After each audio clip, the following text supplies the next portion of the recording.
Let's give it a few seconds.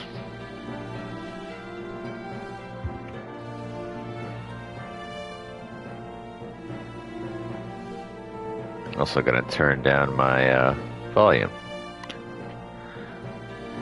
So my ears are getting blasted with music. Alright, I can hear myself.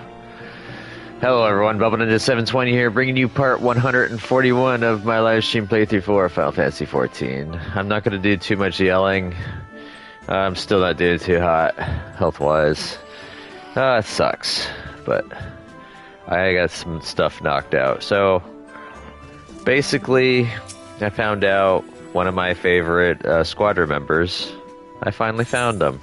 It took forever on my main, and I got Corchi, finally, on this character.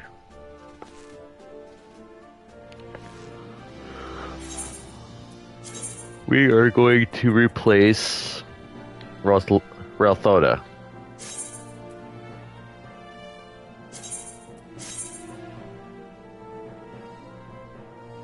So now we got Corchi.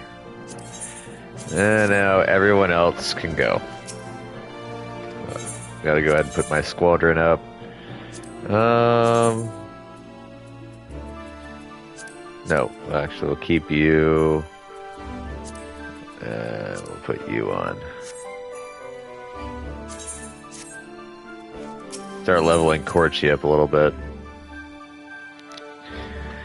Alright, so the next thing we're gonna do, it's been a few weeks, I haven't been able to do these. So we are going to go to Gilmore.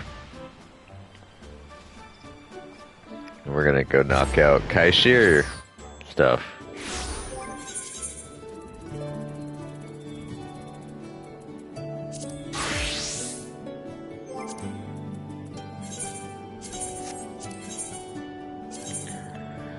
Honeybee trappings.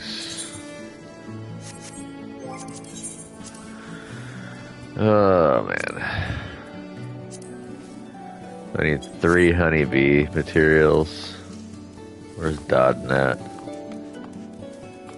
There you are.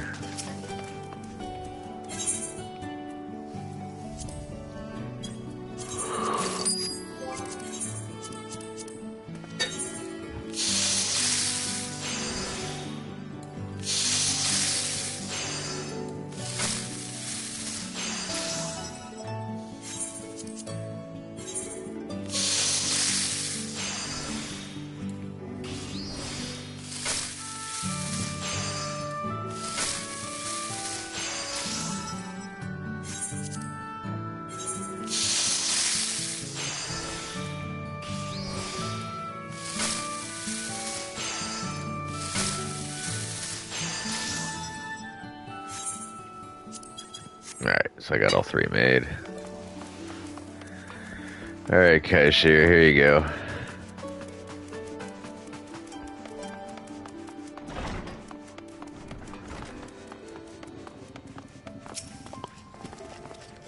I still haven't found a singer, though I reckon it's only a matter of time until I do. Any progress with the bits and pieces for the costume? Yeah, I got it right here. Alright. I've already said stuff about that. Cool, another level up.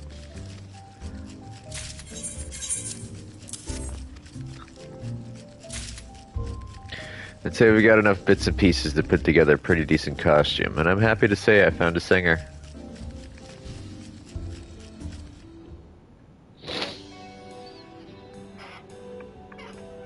Choosing a vocalist would have been a lot easier if a few more people could actually sing. Most of the ones who auditioned were terrible. I think you'll be chuffed as I was with my final choice, though. And of course, she'll look the part too, thanks to all the things you brought for the costume. I forgot to mention, Zia wanted to see us about something. Huh. I'm sure everything's fine. Well, reasonably sure. Hopefully it's good news, but there's only one way to find out.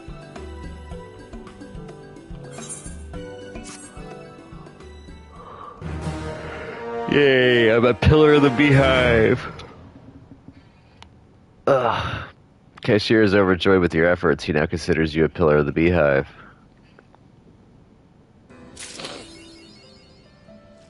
A new quest continuing the story of the beehive's efforts to attract new clientele is now available from Boss Dazia. Upon its completion, the custom deliveries list for Kaishir will be updated. Commercially flyable.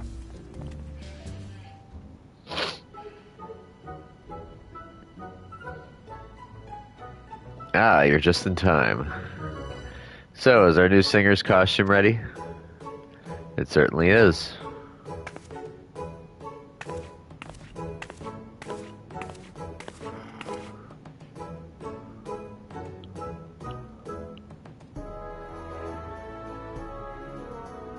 We haven't had an awful lot of time to practice, but she's showing all the signs of becoming the beehive's next star.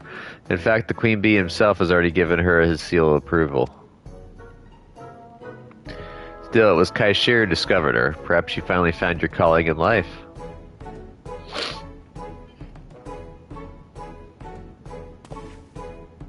Are you pulling my leg? No, I ain't cut out to manage musicians or nothing. All I did was a bit of asking about to find her, then her singing voice did the rest. Besides, if it weren't for Hero bringing the material, she wouldn't have that lovely dress. Yes, I've never seen anything so pretty in all my life. I feel like a princess, but I wouldn't even be here in the first place if you hadn't given me this chance.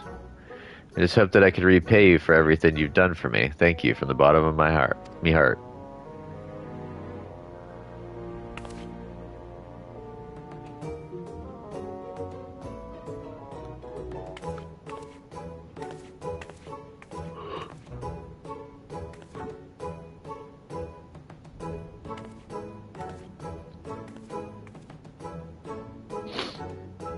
Oh, I think you made quite the impression on her. I don't know what you mean. I'm sure she'll do very well, though.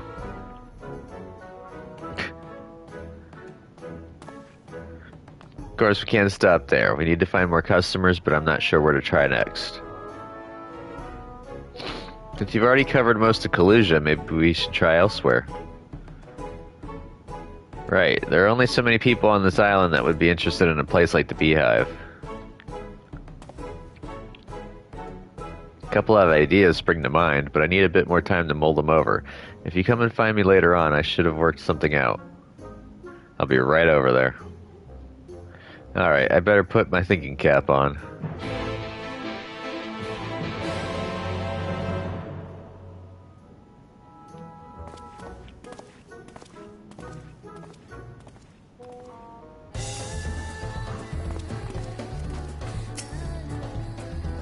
I've managed to turn my ideas into something resembling a plan, but I'm still working on the finer details.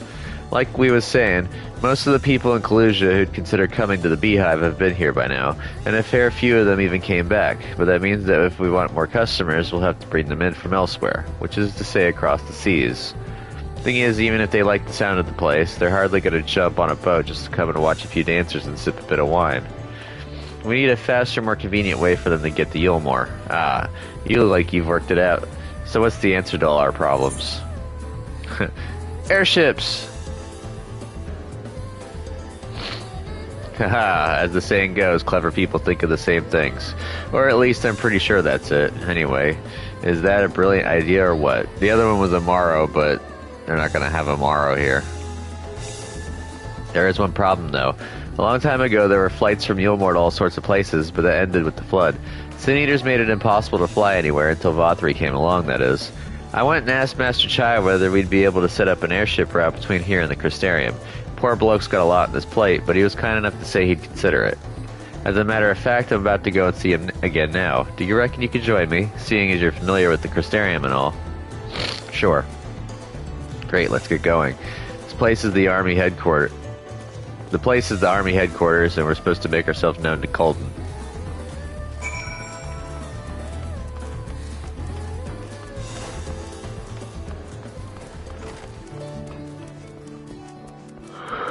As you can hear now, there's now a singer going at the Beehive.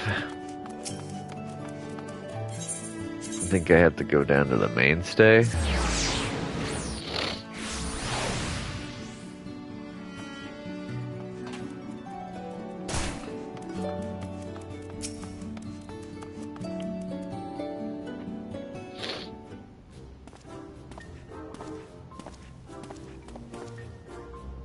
What can I do for you?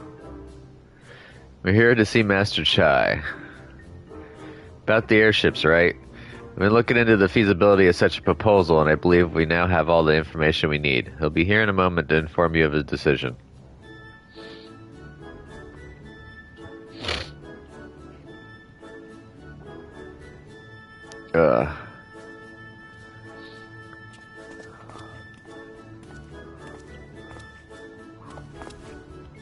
Ah, Kaishir, my good fellow. Terribly sorry to have kept you waiting. Hey there. Why, if it isn't Hero? I'd heard you'd been helping at the Beehive, and I can think of worse places to spend one's time, though I wasn't aware that you'd be joining us today. Master Chai, I heard that you'd made up your mind about the airships. Don't worry, lad, I haven't forgotten. I must say your timing could not have been more fortunate, as we are currently involved in talks with the Crystarium as to how we may better our relations. I put forward your proposal to establish airship routes between our two cities, and they agreed to it there and then. Blimey, I can't believe it. Now, before we get carried away, there are one or two small problems that must be addressed first. Colden, if you'd be so kind as to explain. Yes, sir. The Ulmoran army has in its possession a number of airships, all in perfect working order. But being designed for military use, they are austere things that offer very little in the way of comfort. Considerable work will be required to convert them for the proposed purpose. While we have a rough idea as to how the interior might be refitted, I'm afraid we haven't the expertise to carry out the work ourselves. We will require the assistance of trained artisans. Indeed. Unfortunately, given all the outstanding work in the city, we are experiencing a shortage of artisans at the moment. I'm not sure when we can assign people to the airships. If it's artisans you need, I can take care of that. But where do you expect to find them? I was thinking of trying down at Venmont Yards. While there might be shipwrights and not airship rights, they should be able to deal with a lot of the bigger tasks. I expect we'll be needing a few extra interior walls and doors to make proper cabins, and from what I hear, they'll be glad to for the work. Of course, why didn't I think of that? And with Hero in charge of the more delicate work, those airships will be ready before you know it. Yeah, sure. Lean on me. And what sort of assistance would you be providing? I'm something of an artisan myself. Kaishir, tell the man. Kaishir, tell the man.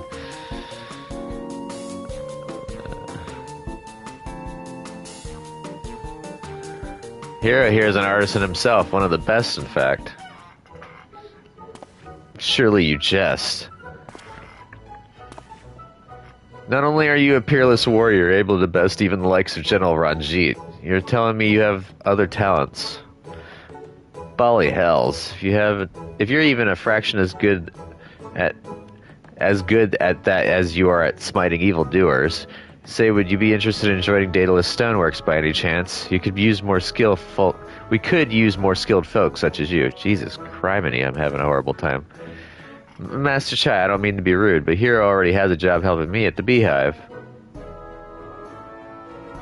That he does. Forgive me, I had forgotten myself. I wouldn't dream of poaching Hero from you. That being the case, perhaps the two of you could cooperate with Colden until the work has been completed.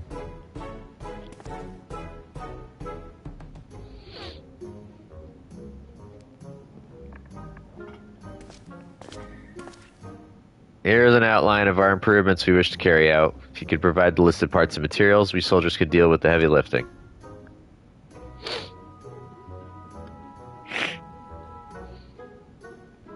Well, it seems you have the matter well on hand, so I will return to my own duties. I look forward to seeing the fruits of your labors, my young entrepreneur.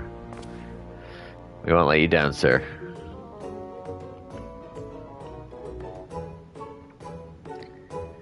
I must say, I'm rather surprised to hear about Hero's hidden talents. We all need a hobby, I suppose. And on that note, I bid you farewell. Alright, Hero, it seems like we've got our work cut out for us. Let's head back to the Beehive and take a closer look at what needs doing first. Sure.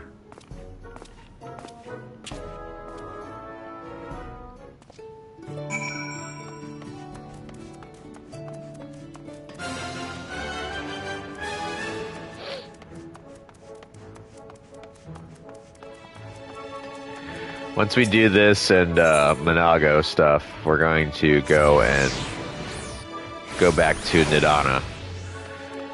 Might get a dungeon knockout soon.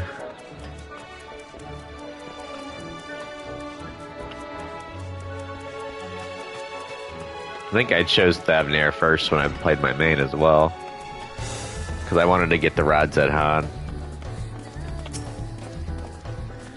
Master Chai caught me a little off guard offering you a job, but knowing what you're capable of, I hardly blame him. Of course, I couldn't let him have you yet. We need your talents for the stuff in Colden's plans. Metal plates, canvas, grease, it's a list as long as your arm. And not just the standard ones, neither. It's all the fancy, hard-to-find sorts. And cushions, bugger me. You think they have enough of those around Yulmore as it is. Why can't they just borrow some? Well, I said we'd take care of it, so we should get started. Still have a word with the lads at Venmont Yards while I leave. I'll have a word with the lads at the Venmont Yards while I leave you to get stuck into the rest. It's a bit of a tall order, I know, but you're up to it, right? Yeah. Ha, of course you are. Let's give Master Chai and the people of Yulmore something to smile about.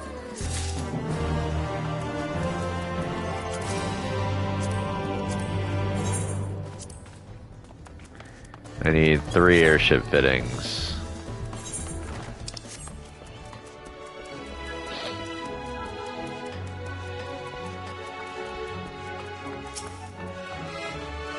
That's splendors.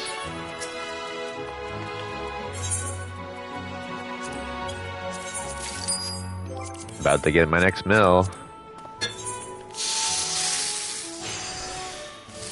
Time to eat the fittings. Oops.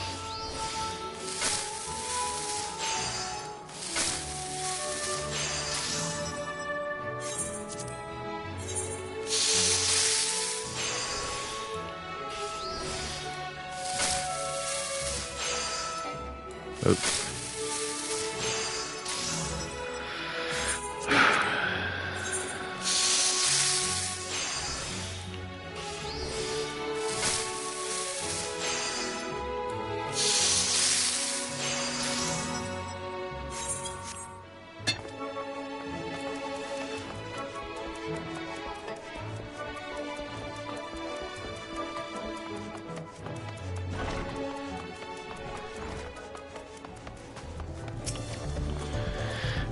I don't hardly know anything about airships, but you've been on a few, right? Hopefully that'll make your job a bit easier.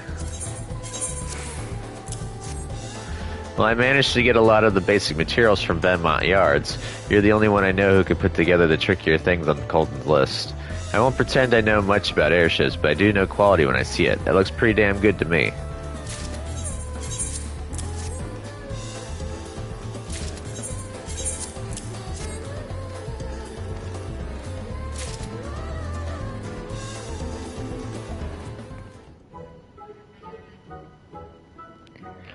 I knew I was right to ask you for help. You've really got an eye for quality and the skill to match. Still, I expect we'll both be kept busy in the days to come. For now, not really. Yep, I've got the maximum delivered. Alright, so now we're gonna go over to Monago.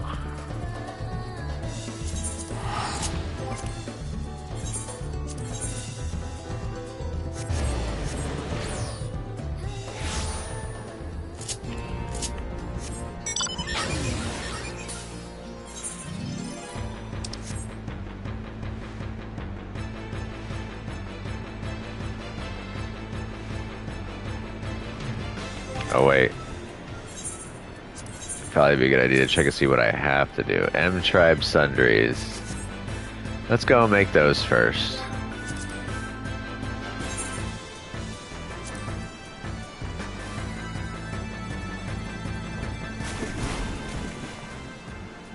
I need 3 each.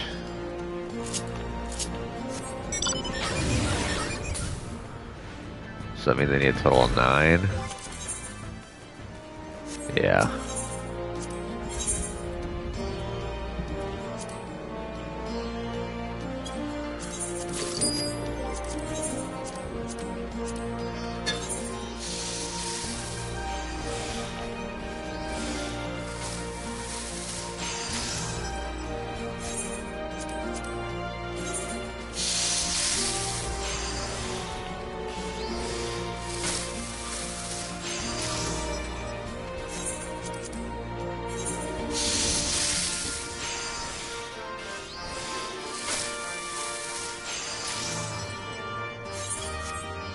All right.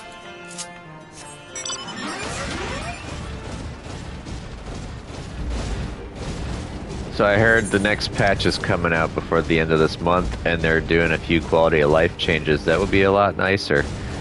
For instance, when you're mounting, it's going to be a quicker mount, and you won't break mounting while moving. The other thing is when you're in town and other areas, after you sprint, when your sprint wears off, you'll still jog. You won't go back to normal walking speed. So it took them 10 years, but, you know, they're working on it. For the ones we left behind and for the ones we still got to look after, let's do some good today, hero. Oh. I need to use purple scripts. Crud muffins. I didn't notice that.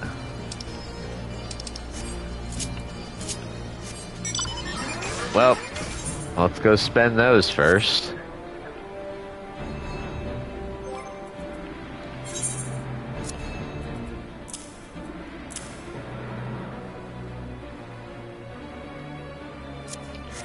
Definitely gotta go spend those. Didn't know I was that full.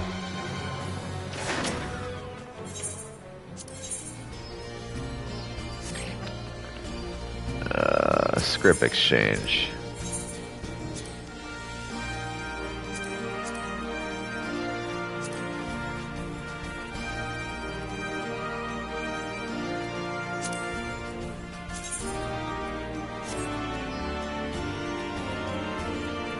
Trying to decide on what I want to spend it on. Might just buy a bunch of materia and call it a day. But no, I don't need gear. Ooh, yeah, I could buy these. Alright, so...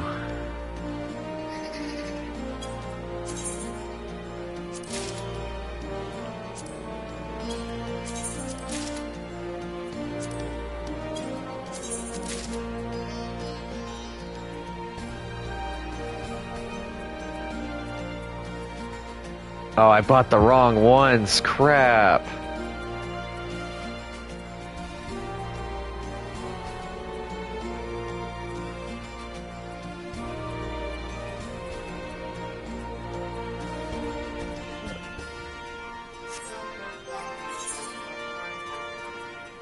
Oh, well. It happens, I guess.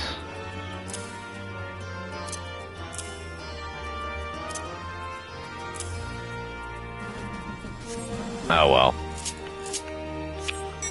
It happens. I'll get more scripts. Oh, well. Too bad, so sad. Life goes on.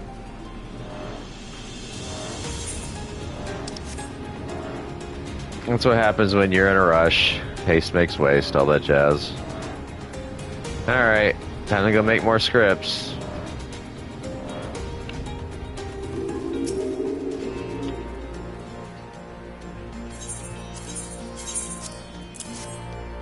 Ha, one glance is all it takes for the memories to come flooding back. Never had a knack for weaving, but it's never too late to learn, I suppose. You my heartfelt thanks for these, and my parents besides. I like to think the tribe is doing alright these days, but every bit helps.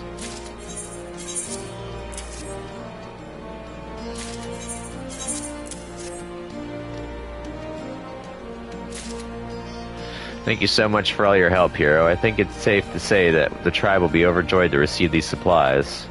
I got so close to hitting 85. Dang.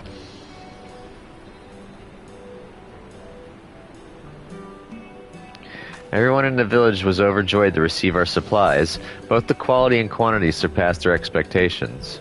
It puts my mind at ease to know that the tribe has what it needs, and that we'll be able to continue sending regular payments to the beneficiaries of our fund for the foreseeable future.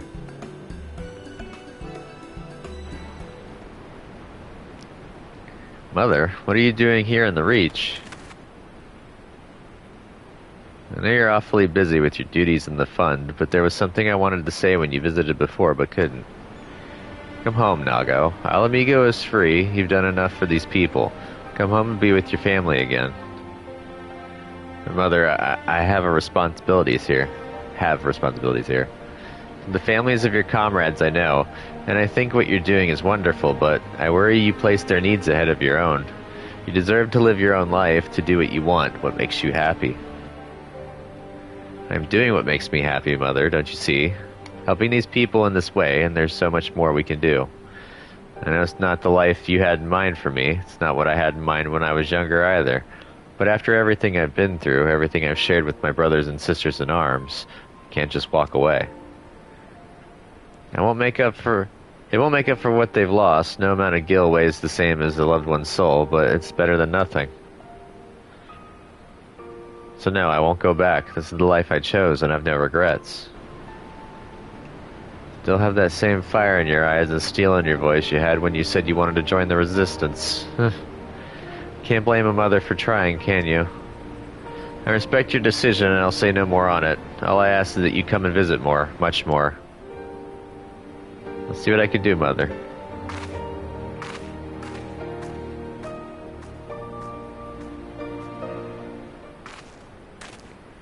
Well, that was unexpected, though not entirely unwelcome. It's good to remember where you came from and why you did what you did. Anyway, now that we've finished with our efforts to help my village, I'd like to concentrate our efforts solely on doing what we can for the resistance and the families in need. With your help, that is, assuming I can still count on it. Whatever you're able and willing to provide is all I ask, hero. Ooh, I finished off Monago.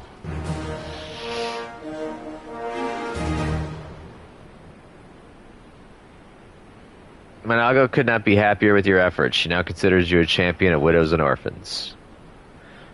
Through your efforts, the fund will provide substantial benefits to the families of the fallen resistance fighters for some time. It seems, however, that Monago has a different sort of favor to ask of you.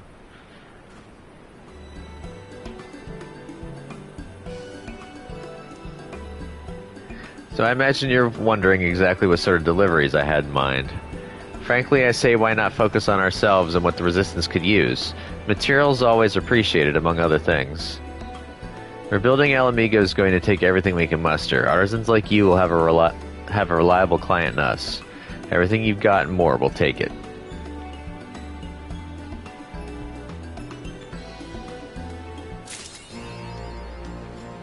For future requests will be selected at random from all of those you have seen thus far, with the list refreshed once a week or at a time. You may review the items currently in demand at any time by speaking with Monago and selecting Make a Delivery. Note that resistance material, yellow kudzu roots, and purple bucklers will earn you particularly handsome rewards. Whenever they make an appearance, the effort to procure them will be worth your while. And I think that's what she's got going on right now. Yep, resistance materials are a bonus, so we're going to go ahead and do that. I need 12.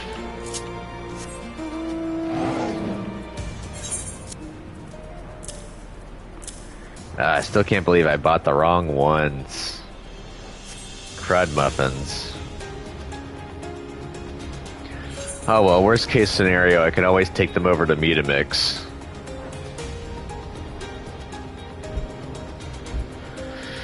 Alrighty. 12.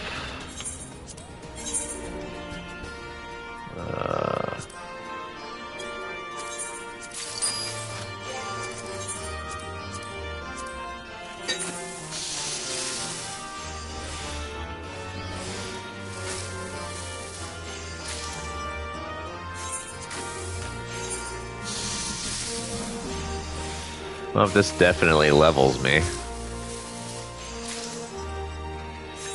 Let's just see how far into 85 I get.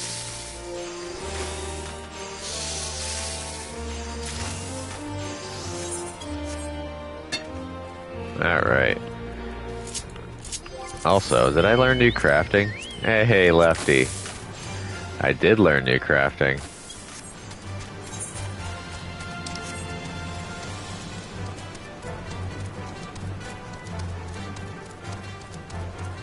Still naked as his name day.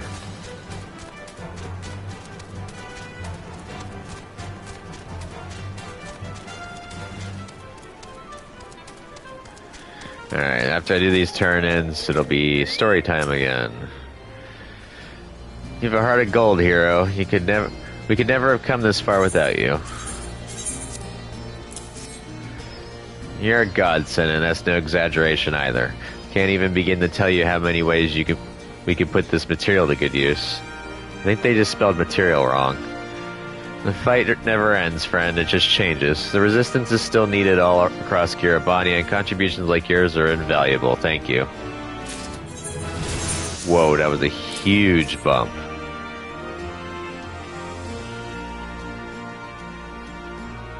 I think material was spelled wrong. Not sure, though. I'll be about half full.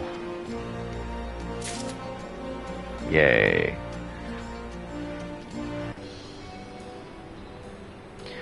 You're a godsend, you know that? All you've done for us, all you continue to do, there's no better word for it. Still, I wager it's not entirely out of the kindness of your heart, eh? You enjoy the collectibles trade. Exhausting though it may be, there's still a solid sense of accomplishment. I know the feeling. But we both ought to know by now that it's important not to overdo it. Take a rest, hero. You've earned it.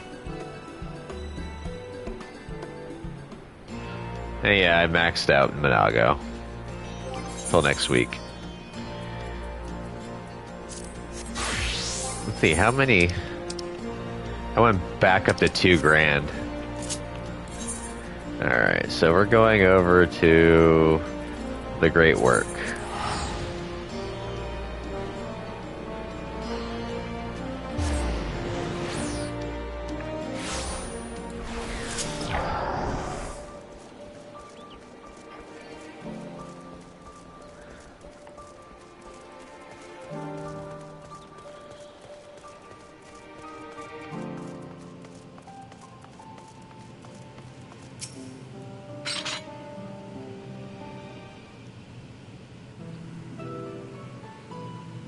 Allow me to thank you for answering our call. Many towers have appeared around the world, and we are grateful that you would assist us with ours.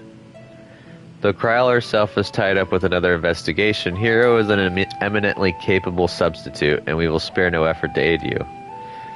So if I understand correctly, you seek to make talismans that can nullify etheric emissions. Indeed we do. As you know, the tower emits vast concentrations of aether. One cannot go anywhere near it without being tempered. As such, we can only study the tower from afar and are powerless to deal with it in any consequential way. In order to strike back, the satrap bade us alchemists create enchanted talismans. Talismans that will allow our soldiers to venture into the tower, even should they lack innate protection. Could such a thing be possible? Admittedly, we are still in the midst of testing, but we are quite confident. Even prior to this, our people have long pursued countermeasures against the etheric corruption of primals. Of the methods tested to date, those utilizing dragon scales proved the most promising. Owing to their etheric density, the scales are highly resistant to disruptive forces. The mightier the dragon, the greater the resistance. We seek to amplify this protective property through our alchemy. Thanks to the scales provided by His Excellency, we have been able to make steady progress with the talisman. Soon we will be ready to conduct a field test, and here is where you and your blessing of light come in. Whatever it is, just leave it to me. What exactly is it that you need me to do? Better than having my blood drawn, I suppose. Just leave it to me. Thank you. Lest you wonder, we ask only that you serve as an escort.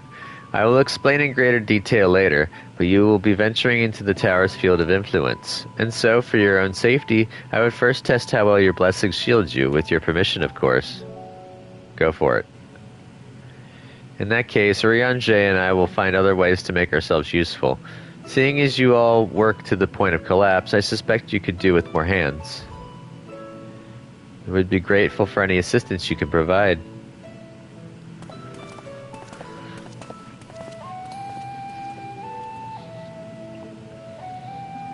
If you are ready, then let us put your blessing to the proof. If you exit the great work and turn south, there will be a hill to the right. I will meet you at the top after seeing to some preparations.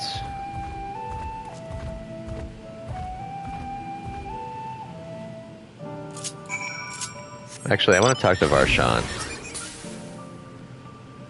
Good luck with the test. I shall remain here to assist the other alchemists. Okay, that was kind of lackluster.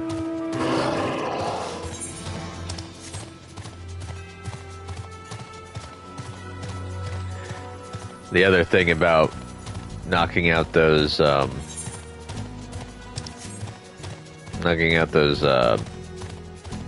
custom deliveries, I could use that to boost my crafting and gathering off camera a lot easier. The diadem's nice, but it only does so much, and plus I'm kind of wasting the weekly stuff, so I can get scripts and everything pretty easily. Drunken Deepa. I hope you didn't have trouble finding this place or climbing the hill. Not all are accustomed to the physical strain. I give you the fruit of our sweat, tears, and many a sleepless night, the drunken's Deepa. A Deepa is a lantern presented to the gods as an offering. Taking inspiration from the tradition, we created this device to test the talisman's efficacy. Upon activation, it will move a certain distance before emitting a powerful blast of ether. In lieu of corruption, those lacking sufficient protection will experience severe aether sickness. For your test, you will be exposed 4 times. That should be enough to ascertain your blessing's protective capability. Please begin whenever you are ready. I shall be observing from a safe distance, because she doesn't want to get sick. Commencing etheric exposure testing. Repeat, commencing etheric exposure testing. Retreat to a safe distance if you are not the subject. Follow the Drunken Deepa's lead and try not to fall behind. Oh geez, it's actually kind of quick.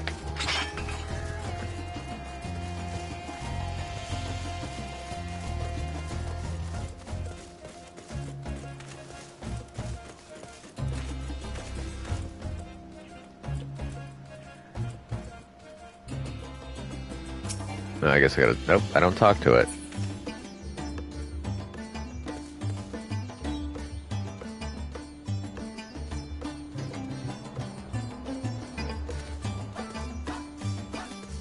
What am I... Do it! I guess I stand back. That was kind of lame.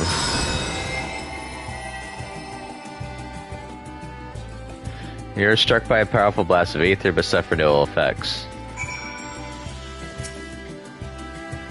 Subject has no irrepressible urge to empty their stomach. Confirmed. Resuming test. Please follow. So now I know. Walk away and then walk back. I don't know why they expected me to walk away and then walk back.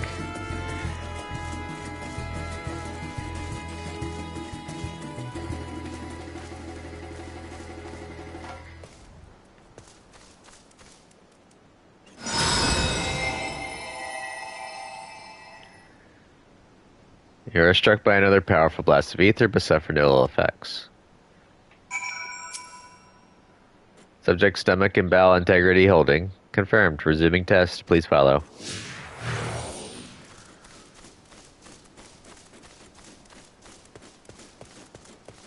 Come here, I want to punch you. I want to punch you.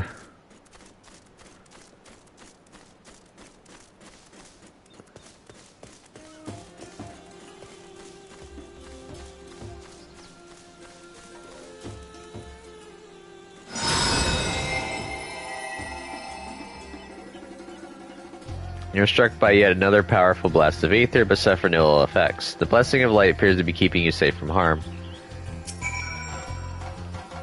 Subject fortitude rated. Impressive. No irregularities confirmed. Resuming test. Please follow and brace for final discharge.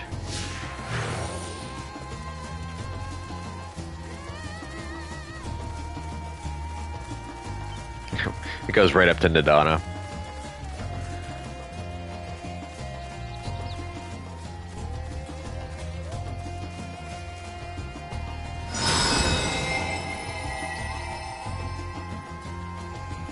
You're struck by the strongest blast of ether yet, but survive completely unscathed. Etheric exposure testing concluded. Please collect and deliver me to the supervising alchemist. Congratulations on retaining your composure and your humors.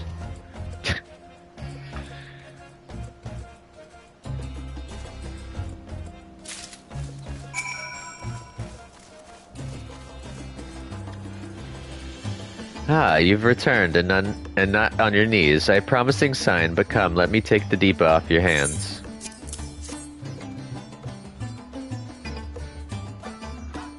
Thank you. I shall replenish its ether for when we test the talisman. So, no dizziness or nausea or anything of the sort. You're feeling perfectly fine. Well, not in real life, but in game I am. Then the strength of your blessing is beyond doubt. There is no risk that the tower will corrupt your ether. With this, we can request your aid for the task ahead with easy hearts. Shadowed footsteps. You're a capable warrior too, are you not? Would you be amenable to assisting me with another errand?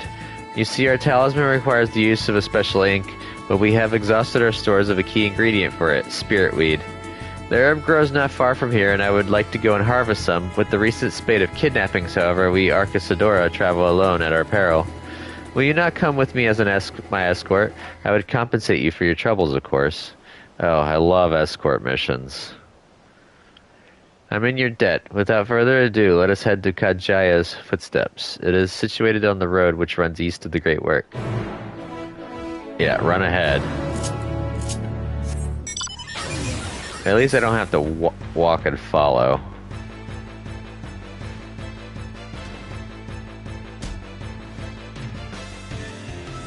I discovered a new location.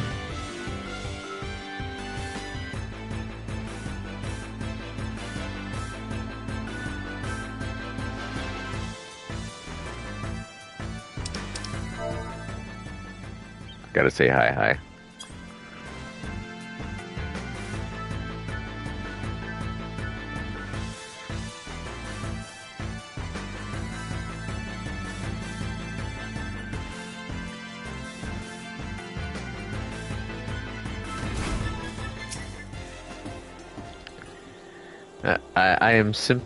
I may simply be imagining it, but I feel as though we're being followed. Look out, hero. Oh.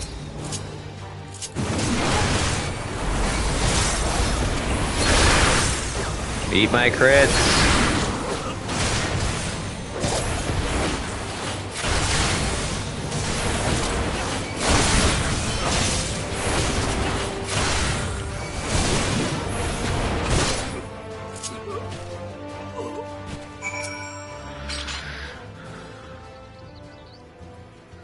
Gods, but that gave me a fright. To think that the moment I ventured outside the safety of the work.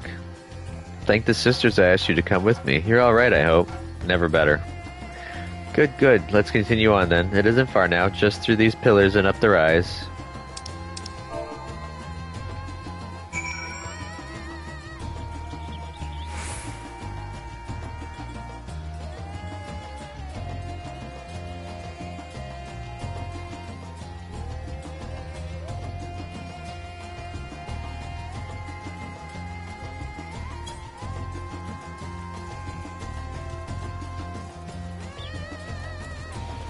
Oh, I should probably mount up.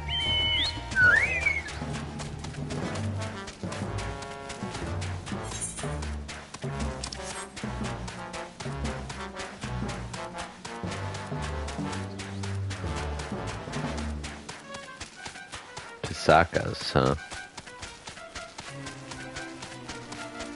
I'm gonna try and avoid the Pisakas. And here we are, Kajaya's footsteps. Kajaya was a great dancer, and those who follow in her, well, you know, they come to this place to train and dedicate their dance to their ancestors. A happy benefit of this is that spirit weed grows here in abundance. I will set about harvesting at once, if you would be so good as to stand guard. The kidnappers aren't like to return soon, but better safe than sorry.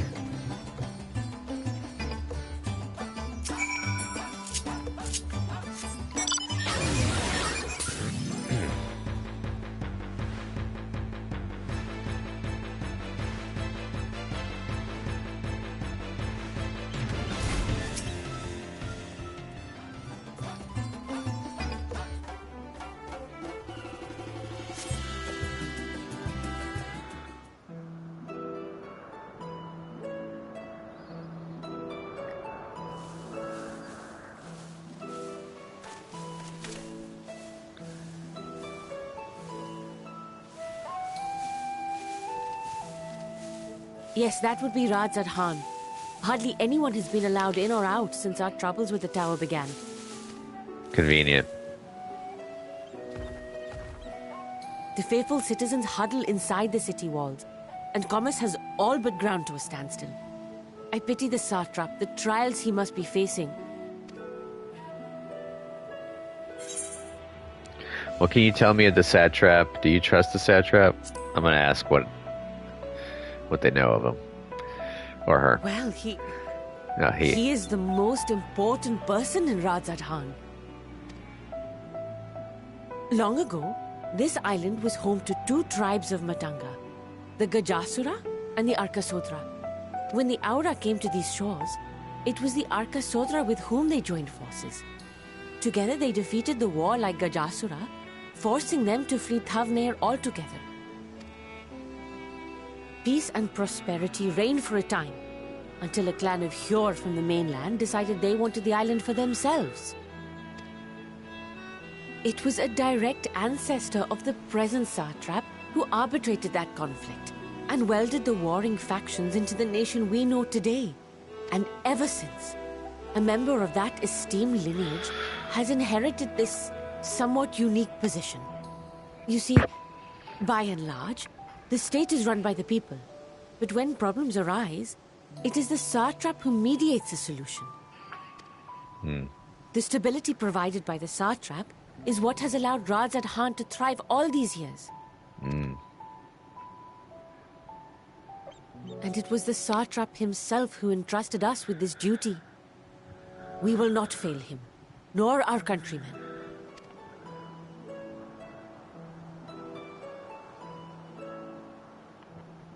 Devotion.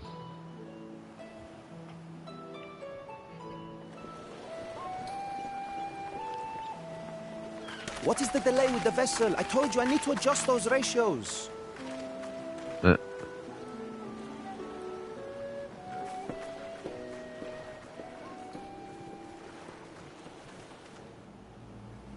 Oh, crap. Van Daniel. I come all this way to admire one of my splendid towers, and what do I find? Fools attempting to ward off its tempering influence with magic trinkets. I seem to recall a similar experiment in ages past. What was that man's name? Oh, something. Owen? Another body, another time. Who could be expected to remember every trivial detail? Mad with time. Allowing them to construct such handy talismans would be counterproductive to my plans. And yet, I find myself deathly curious. How will they manage this feat with the limited knowledge and resources at their disposal? Complications be damned, for we cannot escape the nature of our souls. And I, as ever, am my own worst enemy.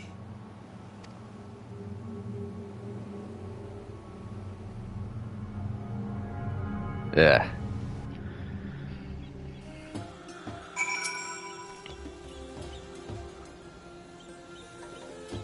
I have enough spirit weed to last us a good while. Thank you for keeping watch. Let us head back to the great work, shall we?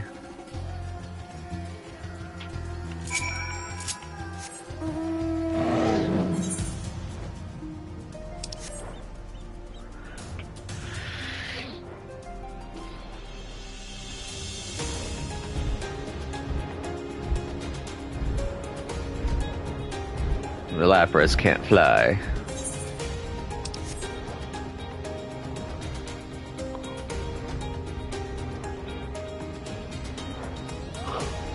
I haven't gathered a single Aether Current. Oh well. It's kind of not really worth it right now. Considering you can't even get through the whole area. You're just better off just hoofing it or porting around.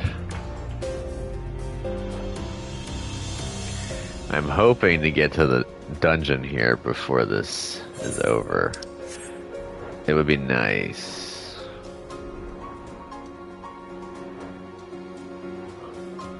Oh crap, I fell in the water. It's dark. Come on. Really? Ah, you guys suck.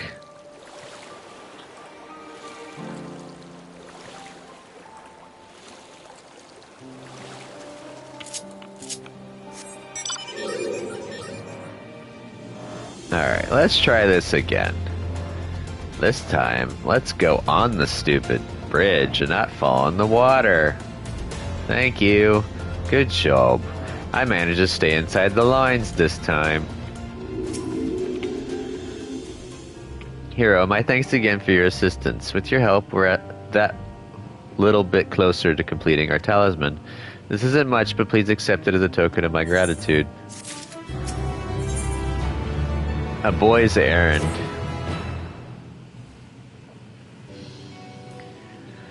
If you will excuse me, I shall return to my work on the talisman. Ah, you are both back. Excellent. Ah. I have a message for you, Mistress Nidana.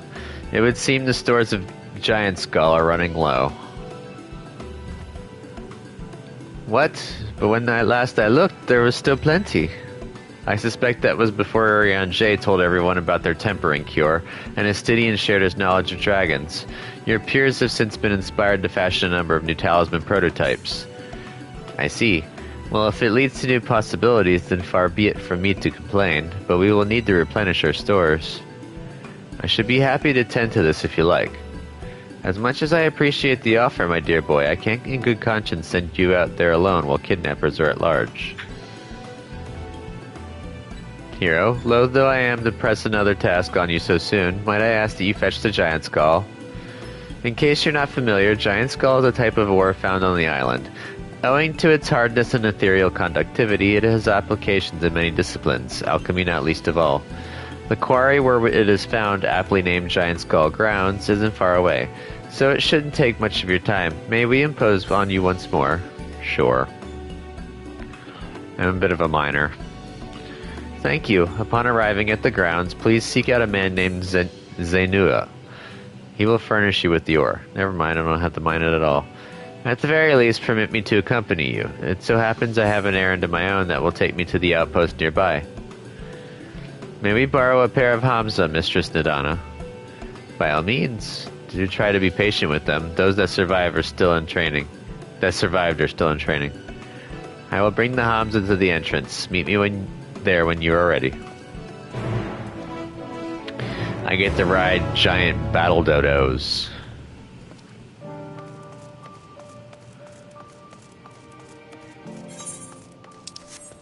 Chicken sounds good right about now.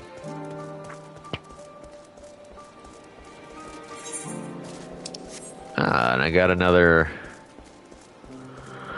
blue mission.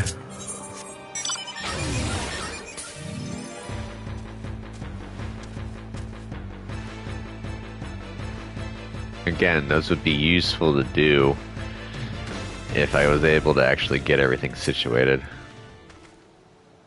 Here are our Hamza, hero. If the creatures look familiar, it is because they are close kin to your Eorzean dodos.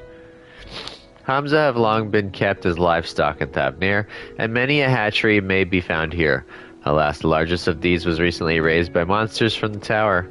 On account of said hatchery being situated near the tower, the Radiant Host repurposed its remnants as an outpost. That is where my errand takes me, and your own destination is but a stone's throw away. If you have no objections, let us first make it for the outpost. We set forth at your word. Are you are ready? Then let us depart. You need only ride and relax. My bird and I will take the lead for yours to follow. Mount the Hamza and travel to the outpost? Yeah. Oh, that looks hilarious. Oh my god, that is adorable. Oh, if I had a riding dodo, I'd be running around on that mostly. That is hilarious.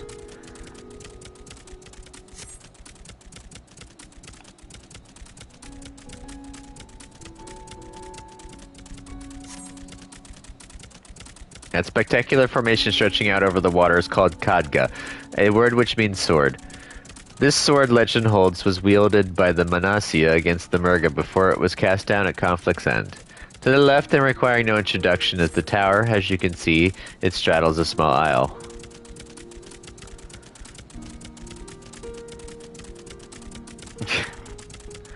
Almost there, though the main part of the hatchery is atop the cliff, the outpost itself is on the beach. I usually don't speak out these, but I felt like doing that this time. There are a few story beats that I have missed. Some of the story flavor is unfortunately hard to read out because it flashes by too quickly. There's the tower.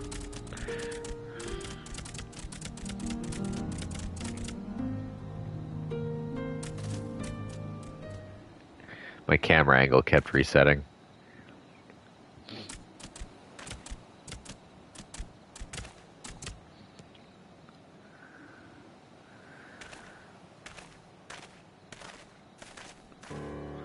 And here we are, manned by the Radiant host. This outpost is our first line of defense against the tower.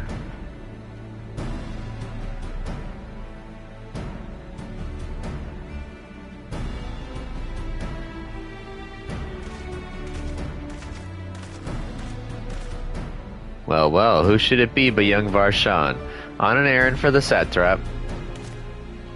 I am. His Excellency bade me come to collect your report. He also wished to express his heartfelt gratitude to the brave men and women of the Radiant Host for their unflagging dedication. We simply do our duty, but we are honored to receive His Excellency's regard. And yet, for his boundless benevolence, his treatment of one so young could be regarded as callous. Though we have enjoyed relative peace and calm these past few days, this remains the front line of battle, no place for children. Your predecessor too often traveled alone. It's been, what, 2 years now since you took over? I wonder how the fellow is faring. Like those before him, he went on to represent the satrap in foreign lands. Wherever he may be now, I am certain he is well. As for myself, I assure you that all I do of my own volition, and gladly. I pray you do not think ill of His Excellency. Certainly not, lad. Whatever happens, my faith in the satrap is unwavering, but still I worry for you. We would be overcome with sadness if something were to befall you, for you are as a little brother to us all. Take care, do you hear? I will, Nobdeen. Thank you. And who might this be? Not Hanish by the look of him. Permit me to introduce Hero of the Eorzean contingent, come to assist in the making of the talisman. From Eorzea, you say? Towers have appeared over there too, yes? Tell me, what is the situation like? May I suggest that you exchange information with our soldiers? Both parties would stand to learn something of value, I believe. Heard. An excellent idea. Given the unprecedented nature of the threat, some of ours are understandably anxious. We would be glad for your tidings, for any tidings you can share. You two, bring Varshan the latest report and answer any questions he may have. By the way, the Radiant host are wearing the Radiant armor that I could buy.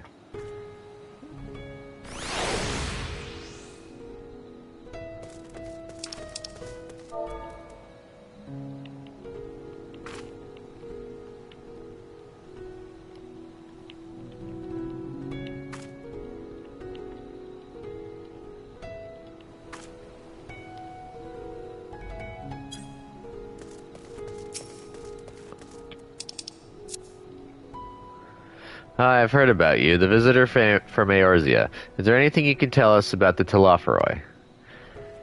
We know that they're the ones behind the tower and that they've declared war on the whole world. But why are they doing this? What is it that they want? This we don't understand. What? They want to die and take everyone with them? What madness is this? Well, you can bet that we won't let those bastards have their way. We'll fight them with everything we have, like our Eorzean and Far Eastern brothers.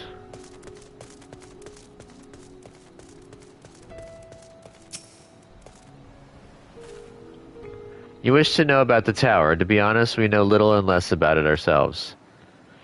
This Tower of Zot, as folk have taken to calling it, suddenly appeared where it did on the Isle of Naronair. We're safe from its influence at this distance, but go too far into the water and you'll expose yourself to its corrupting aether. You're a foreigner, aren't you? How are they dealing with the tower in your homeland? Our struggles are not unique. Then our hopes still lie with the talismans. We must keep the monsters contained until they're ready.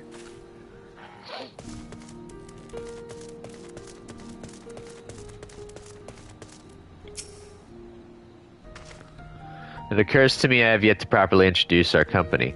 We are the Radiant Host, a military order under the Satrap's command. Our duty is to preserve peace in the land, but if patrolling the streets, be it patrolling the streets or dealing with heretofore unknown threats such as now. We train hard and admit only capable warriors to our ranks. Even so, we've struggled to contend with the fiends from the tower. Though we succeed in striking them down on the 2 occasions they came in force, we had to pay a heavy price. What are the towers in Eorzea? Do they likewise spawn monsters? So it's much the same everywhere. With every nation struggling, we cannot expect calls for outside aid to be answered.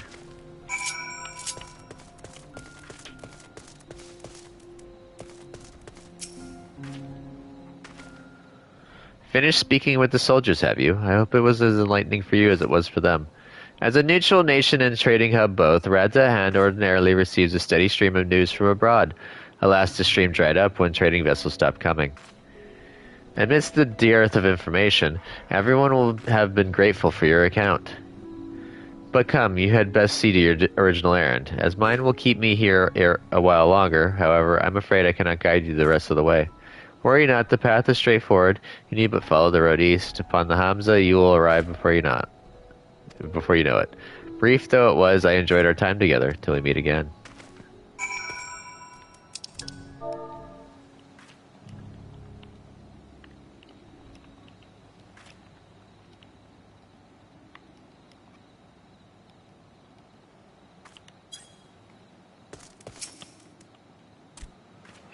Though the Hamza appears to want to return home, it reluctantly offers you its back. Should you become separated from your steed, speak with the Radiant Beastkeeper at the Hamza's hatchery to mount it again. Mount the Hamza. Oh, this is adorable. I love it. It's to the east, so I gotta go up here.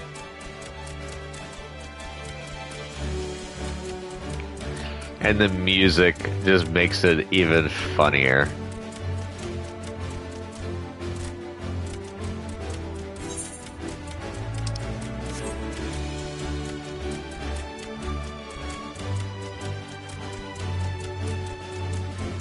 This is hilarious. I love it.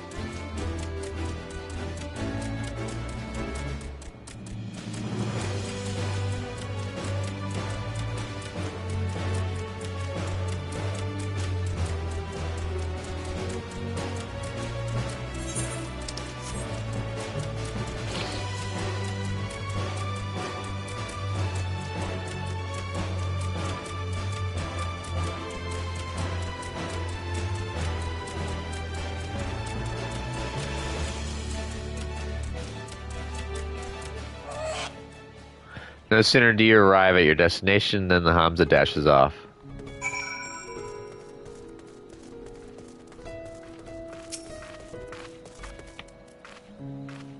Hi, this is indeed the Giant Skull Grounds, and I am Zenuya. Is there anything you require? Giant Skull for the alchemist, you say, but of course they shall have it. They labor tirelessly to deal with the tower, and 'tis the least we could do to provide them with the materials they need. Tipping the scale. Here you are, a sack of the purest giant skull. We always set some aside for our alchemist friends. When you deliver it, let the good folk of the great work know that we're grateful for their efforts. If they need more, they need but ask.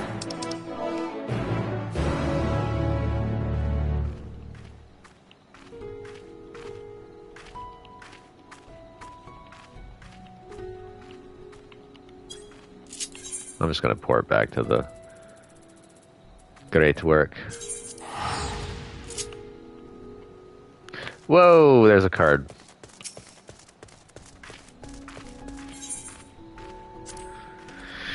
No one can be angry with me if it's only a short break. Come on, let's play around. Yes, we'll play around.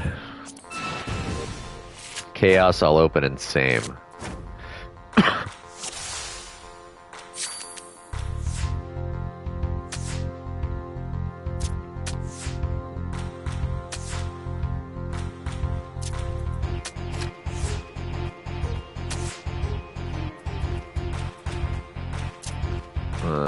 You can't beat that at all.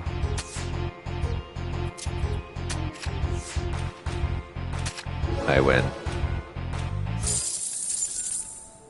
Well, that didn't go to plan, which is the story of my life, come to think of it.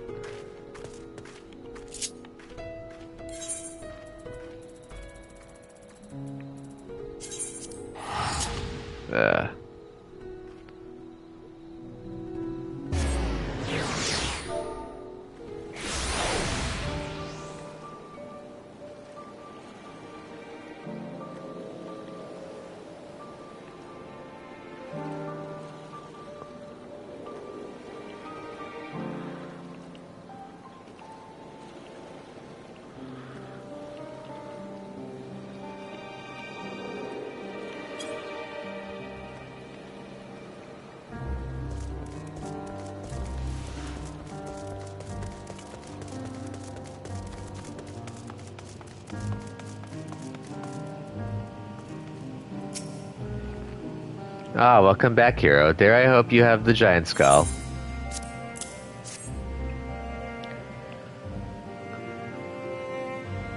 Oh my, such fine specimens. Thank you so much for bringing these. We now have everything we need to make our next prototype, one that should be capable of passing our most rigorous tests. When it is ready, it will be time for the true test, so please take your ease while you can.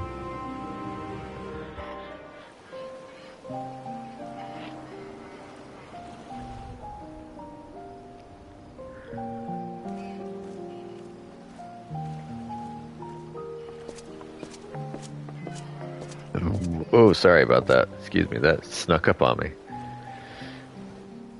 Thought it was move.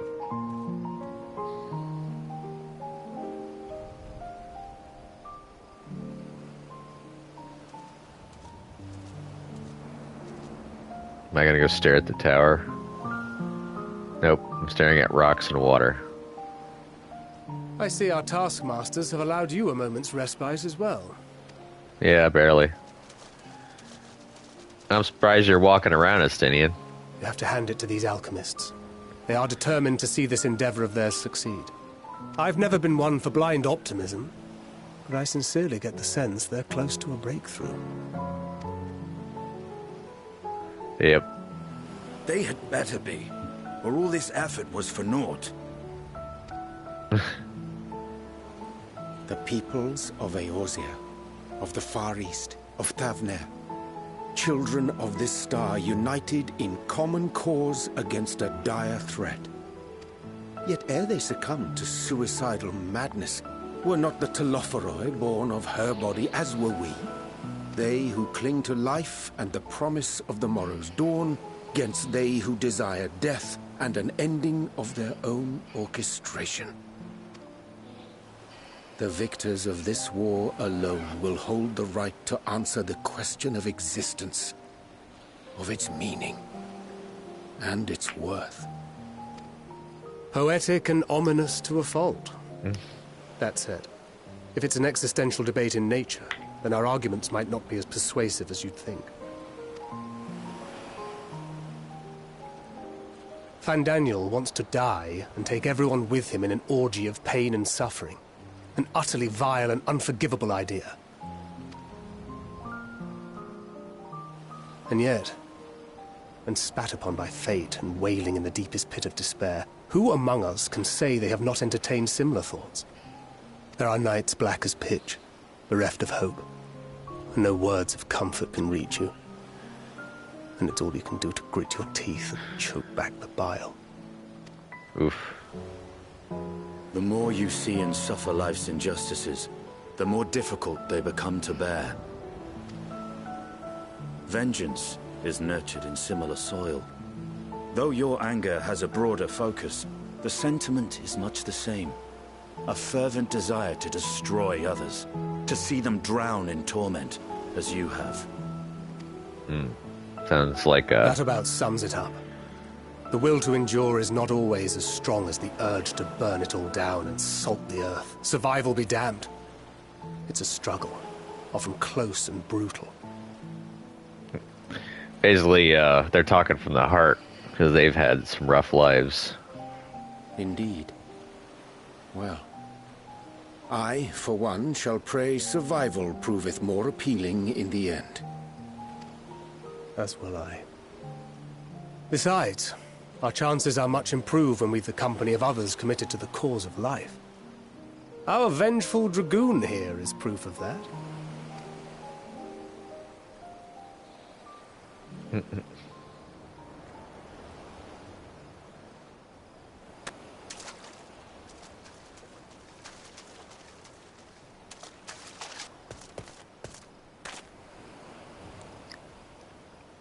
What is it? What did you see? Daniel. Daniel, are you sure?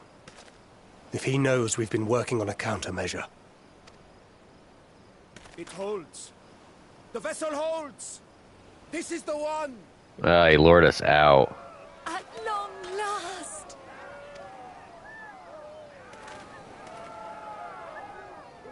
We better get back.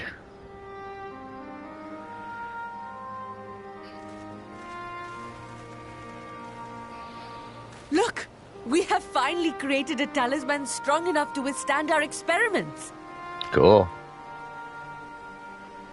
We've named it a warding scale for the time being. With this in your possession, your soul should be completely shielded from corruptive ether. Afforded such protection, any one of us may approach the towers without fear. Thou hast mine admiration. 'Tis an invention of historical significance. I thank you for your kind words. But I would prefer you keep them unsaid until we test the talisman's efficacy in the field. It is for the next stage of our plan that we summoned you in the first place, to accompany me to the Tower of Zot. Should the scale prove effective, as I very much hope it will, then you'll have little to do. But should the effect be weaker than anticipated, I must ask that you restrain me, or knock me senseless. Let's hope it doesn't come to that. Oh, you needn't ask. I'm not gonna be mean. Either way, we are fortunate to have you with us. Nidana, are you certain you wish to do this?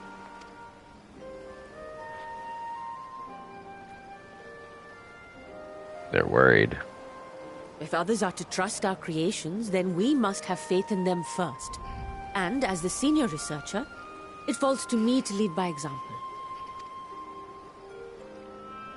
But should I fail to return, then learn what you can from this attempt and apply it to the next. Our work must continue. Is that clear?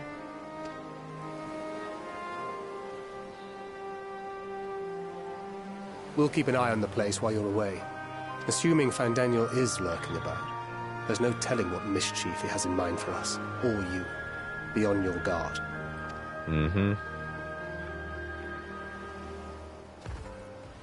Shall we be on our way? I'll have one of the soldiers at the hatchery prepare us a boat, and we can set out from the northern shore. I'll see you there. I've come to the conclusion I like the spear shaft of the axe. I hate the axe head. I wish it was different.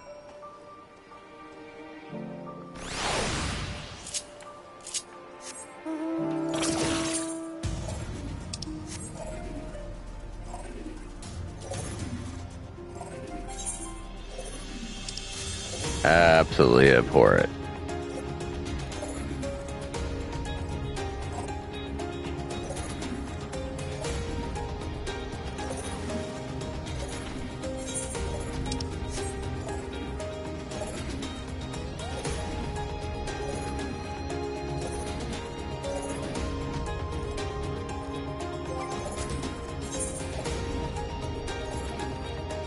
I can't do high level yet.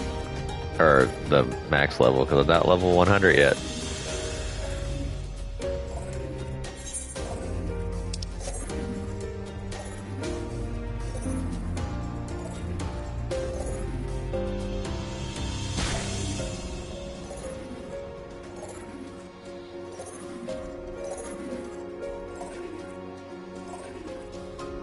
I love my riding marble.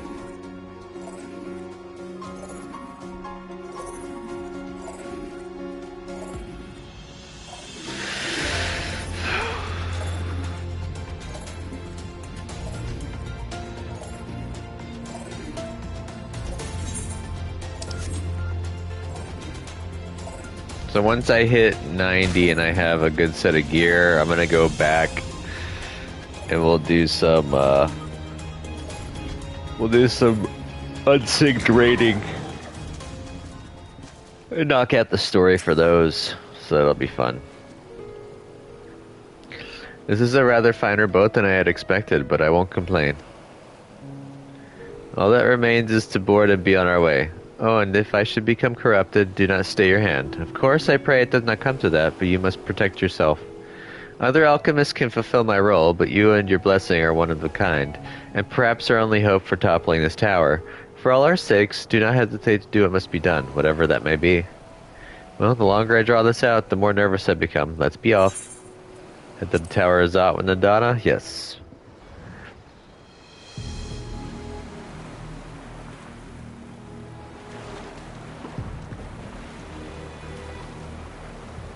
We should soon cross the threshold of the tower's influence.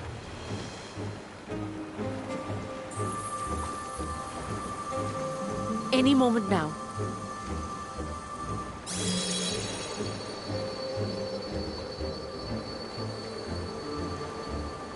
It's working! And you are still yourself? Then I'd like to see how it fares closer to the tower if we could.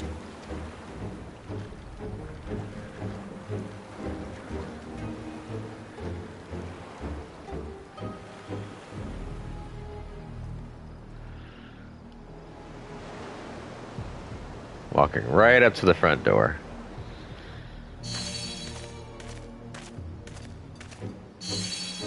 So far, so good. The scale's protection appears to be holding. If we can just make it to the tower's entrance.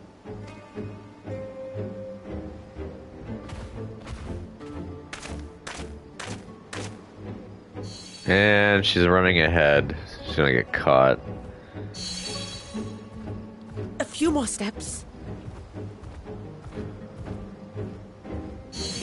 Really should be that far ahead of me.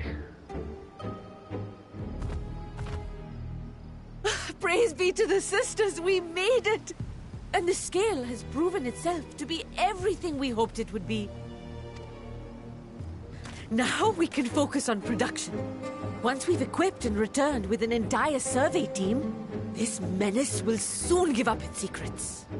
Don't stand that far away. What? Yep.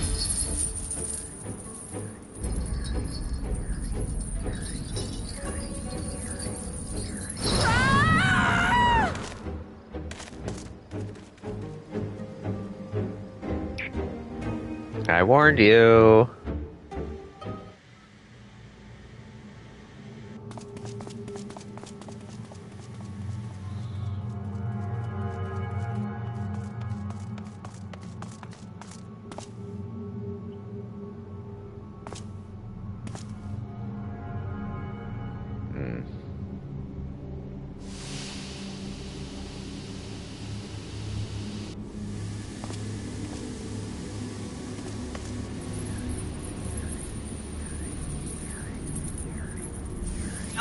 Let me go! Let me go! Oh, do calm down. You'll only hurt yourself thrashing about like that. Stop! Oh, you can't do this! Please!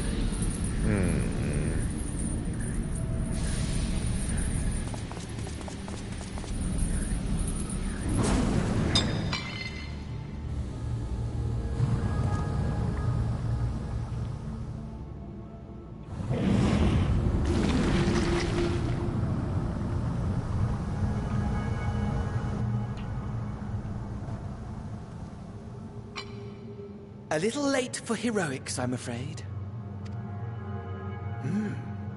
The similarities are striking. My! Such hostility! Never before has my artistry so displeased. My patrons of old would have positively squealed in delight, though, between you and me, I find gushing praise exhausting. Patrons of old? What are you talking about?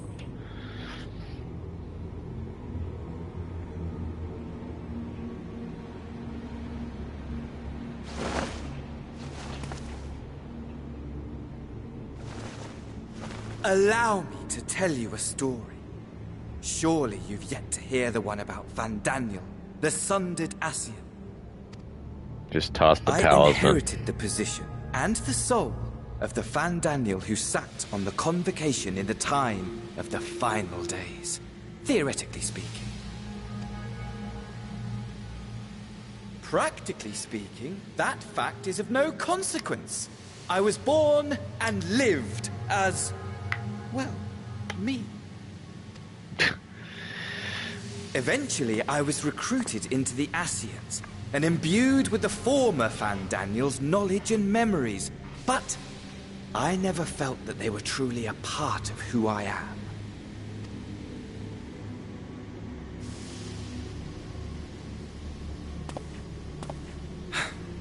How to explain? Perhaps if I told you who I was before my Ascian embrace, although that chapter too is a past I've long since discarded.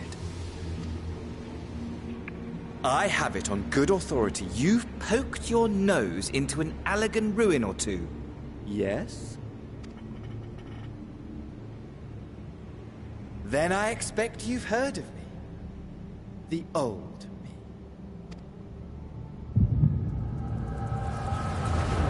At your service. Yeah. And everything starts folding in on itself.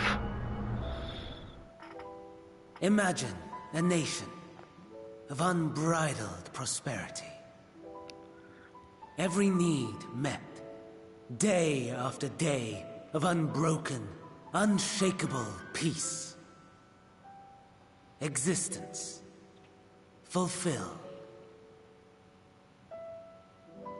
and ripe for decay. You are a genius without peer, Amon. However do you conceive of such delightful experiments? That fool was beside himself with panic when he awoke with the head of a bull. Even his cries for help emerged as so much guttural lowing. Jesus. Oh, the memory of it. My poor sides. My friends and I were so consumed by laughter we struggled to breathe. No more than entertainment for bored wastrels ignorant of its worth. My all-consuming work. But it was not their only indulgence.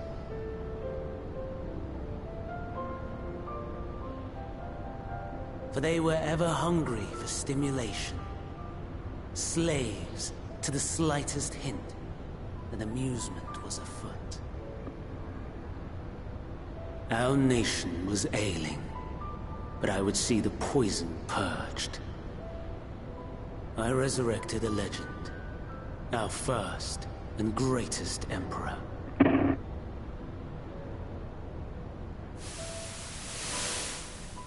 And just as I had planned, he set our wayward empire back on the path of conquest. An inexhaustible ambition carried us onwards, always onwards. Yet, he who delivered to us such glory was not to be satisfied. Heed me, Amon. No matter how vast one's empire, or full one's treasure vault, all is rendered meaningless by death. In the end, all is lost. You know as well as I that the Emperor stands to lose this war, and so I have come to claim you. For while your methods leave something to be desired, we cannot deny the results of your work. And as fortune would have it, the seat of Fandaniel, your rightful seat, lies vacant and waiting. Take your place amongst your peers, rather than die a pointless death amidst the ashes of your doomed nation. Send one of your clones to the Crystal Tower that you might see for yourself. See what lies ahead.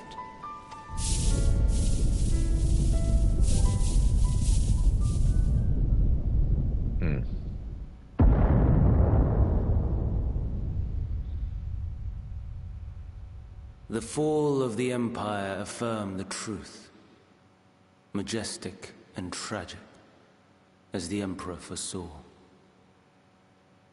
Scheme as you like, build as you will, nothing endures.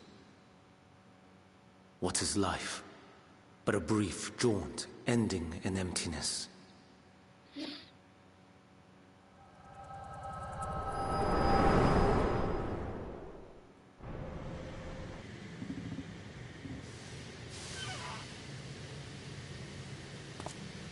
And he's gone.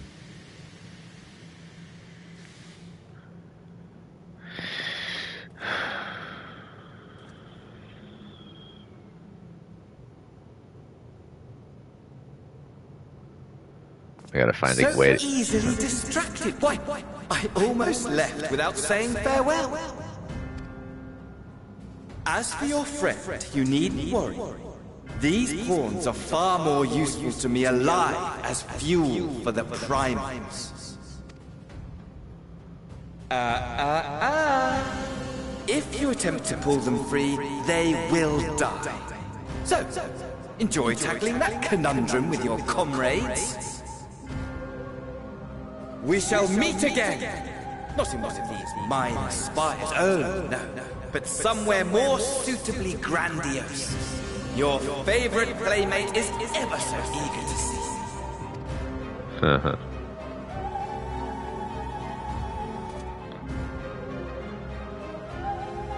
We'll get you back, Nadana. Or die trying.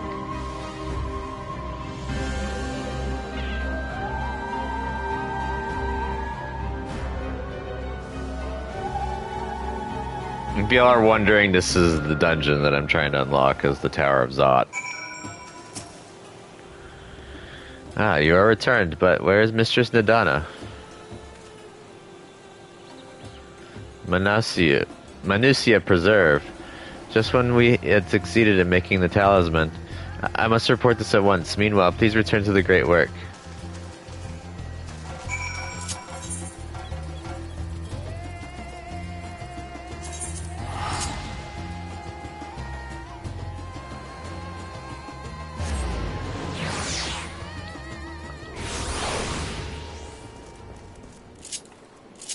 Oh, Thancred's right there. I'll just run to him.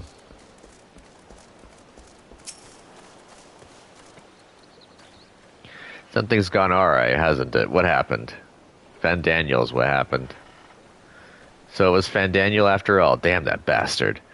I'm sure you wanted to do more, but you were right to return here first. We must tread warily lest we endanger Nadana and the other captives.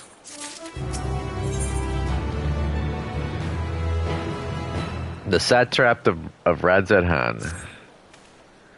First, we must inform everyone of the situation, Nadana's colleagues included. I'll call them together for a gathering, but I think it would be best if you were the one to explain.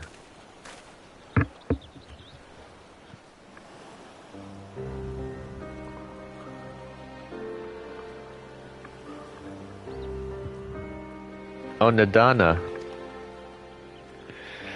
Can you answer me this? Though Nadana is trapped in the tower, she's still alive, yes? Mm-hmm. Then we must make warding scales, as many as we can. prototype works perfectly. This Nadana proved at peril to herself. So let us make more scales, that she and all those who were taken might be saved. Alright, as alchemists, this is how we will help win the fight.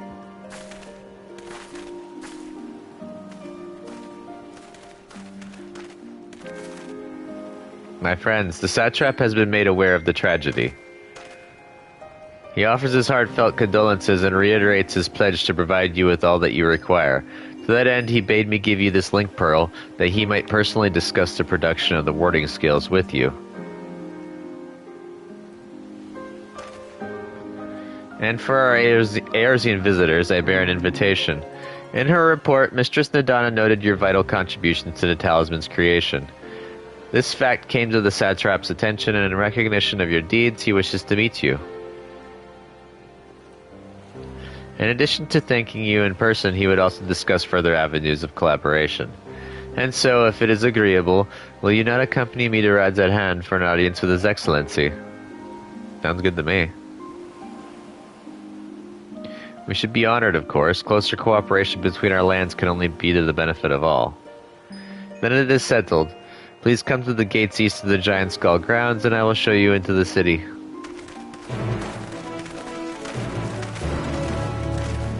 I get a small taste of Radzat Han. Sweet. Ah, I get to ride a T-Rex over there, too. Cool.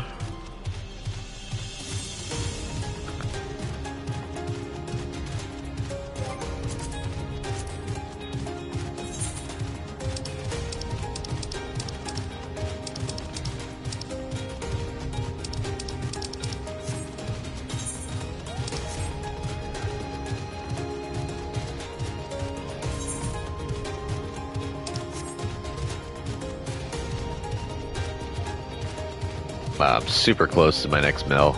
Woo! That'd put me at 67 million, I believe. For this character alone. Quite a bit of gil.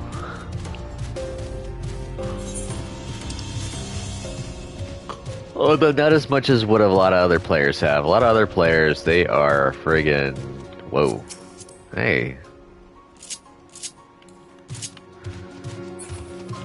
They are, like, stacked with gil. I don't think I can go over there yet.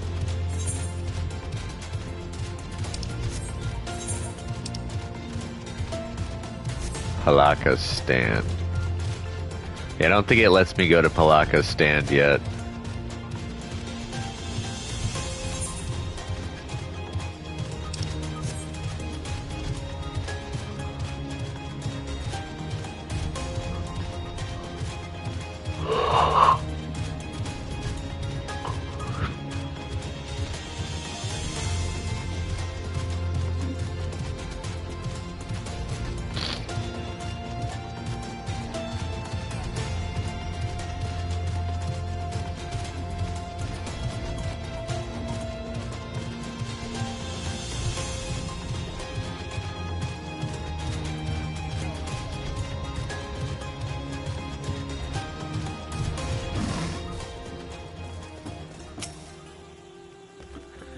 All present, then let us proceed. Owing to the threat of the tower, the city is currently in a state of high alert, and strict restrictions are in place for entry. Though you have been granted special permission, I ask that you remain close to me at all times.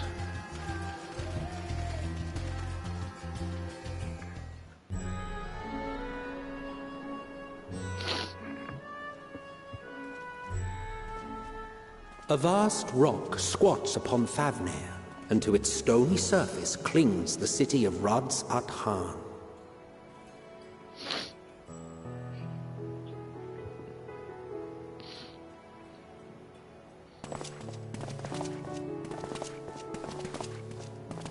Ye who enter here are subject to the scrutiny of gods, the gate's most watchful eye.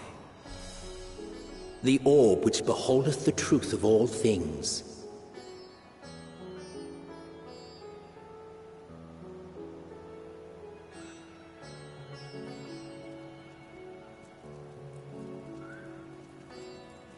pass beneath its hot and piercing gaze, bearing down like a second midday sun.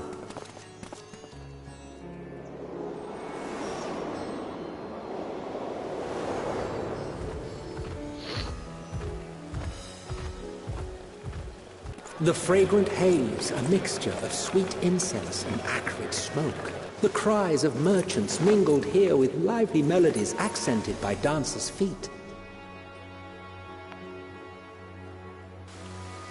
Travelers seduced by vivid sound and colors were once swallowed up by patchwork streets.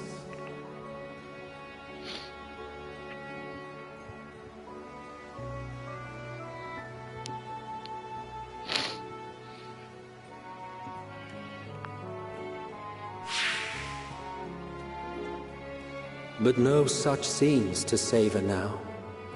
To what somber present does that divine eye bear witness?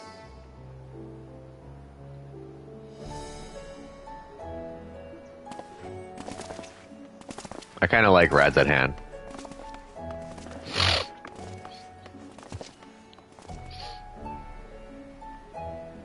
It's colorful and it's not too bad in complexity for the area.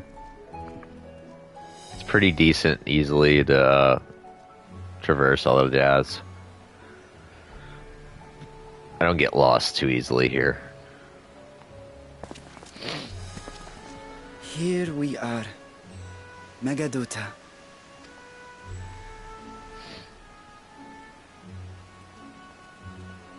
It seems a shame to bring you here directly. Under normal circumstances, it would have been my pleasure to show you the sights. And it would have been our pleasure to see them. Alas, it seems our tour of the city will have to wait. Until the end of the X-Pack, or this expansion, pretty much. I'm afraid so. Come, we should head inside.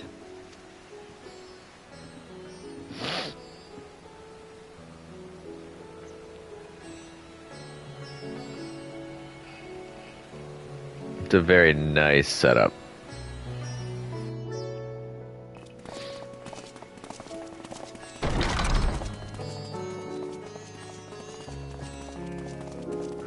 At least two of us should be clanking. Your Excellency, may I present our honored visitors? Ah, splendid. Most splendid. Allow me to introduce myself. I am Ahawan, Satrap of Radzatan. Our alchemists tell me your assistance was invaluable in the creation of the warding scale. Such deeds ought to be recognized in person.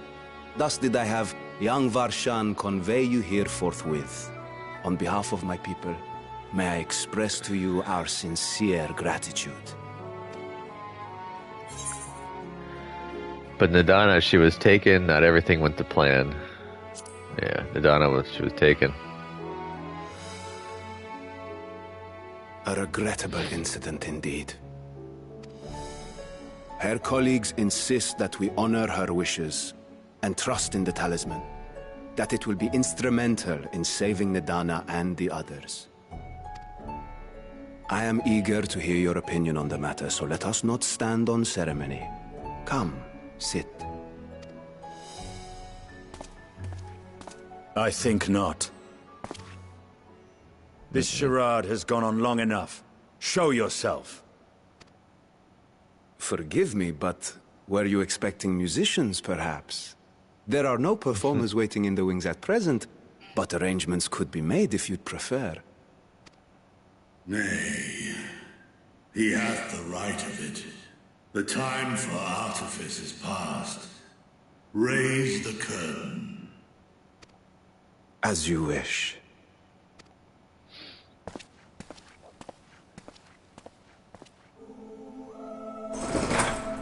You travel as assistants to the students of Valdesian, but you are known to me.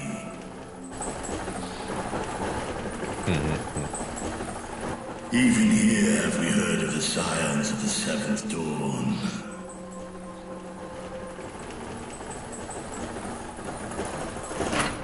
I am Vritra, and for years uncounted hath this isle served as mine abode.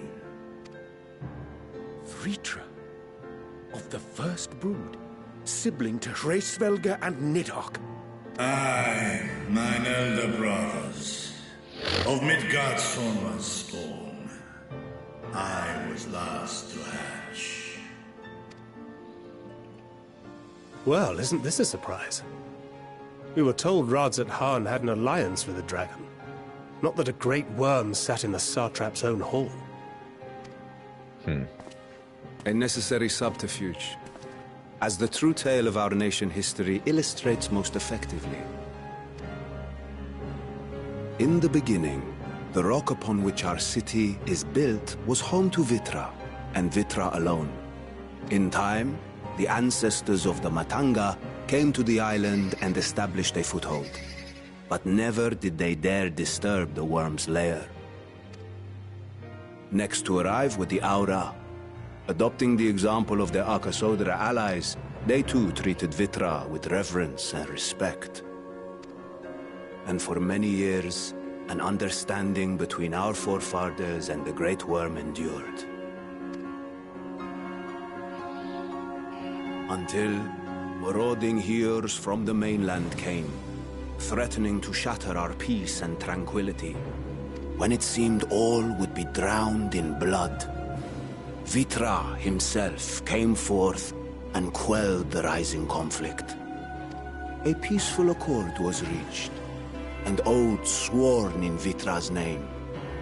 Thus began the dragon's governance of the fledgling state, which was to grow into Radzat Han. But if Vritra is still here, then your position as satrap is just... A charade, yes. And one which my family has performed faithfully for generations. Many envy the Great Worms their power. Were it known that I ruled here, then the fires of war would burn without end. I would not be the flame which consumeth my people. Those few who join me in laying our country's foundations were, perforce, sworn to secrecy. Your eye. It was taken.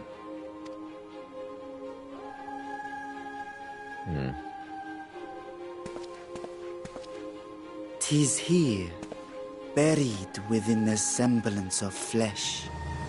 The body before thee is but a simulacrum, constructed by the finest artisans of Radzat Han. With mine eye nestled within, it doth serve as an inconspicuous vessel for my wit." Convenient.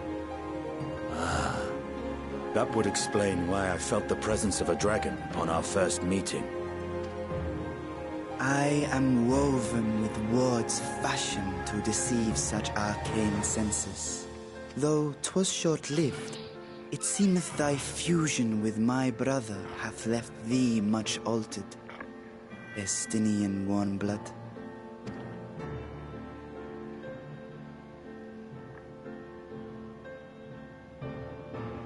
From the very first, we sensed the nature of one another, yet did neither one of us bare his fangs. That is all I need know of thee for now.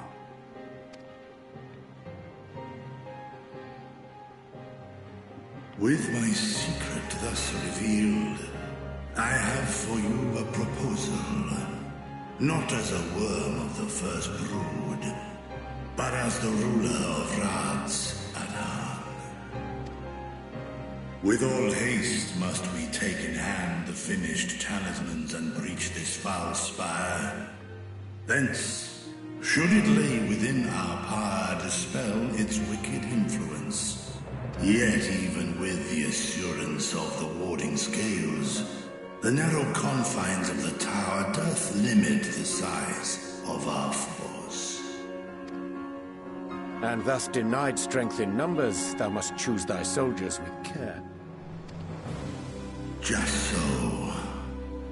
Yet though our radiant host is formidable, I see a surer path before me. Thou and thy comrades have contended with a multitude of primal beings. Most recently, thou didst cast down false gods in Padelthan and Cartanau, I am told. 'Tis upon that strength I would call.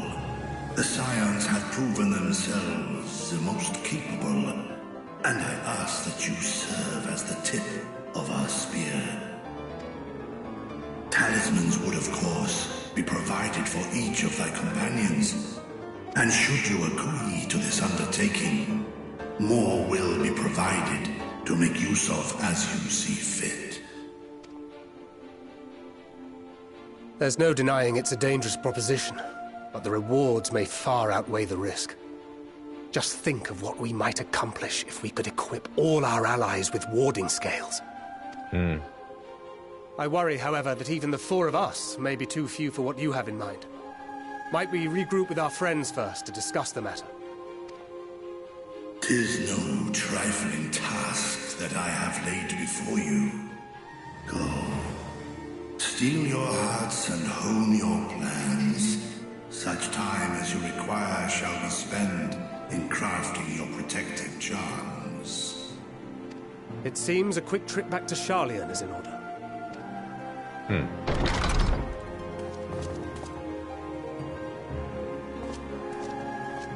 Wilt thou not lend thine aid?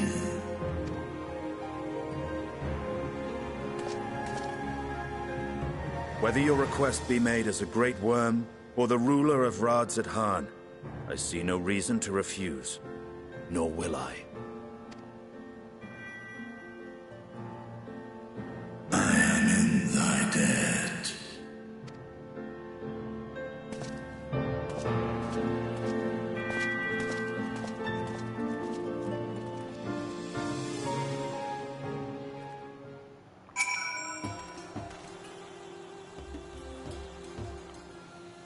That meeting took a rather unexpected turn, but we now have a clear objective ahead of us. Let us rejoin our comrades in Sharlayan and muster a suitable crew for our foray into the Tower of Zot. Oh, and if you haven't already done so, be sure to attune to the Aether right here before departing, unless, of course, you enjoy violent nausea. Looks like I missed a hunt train.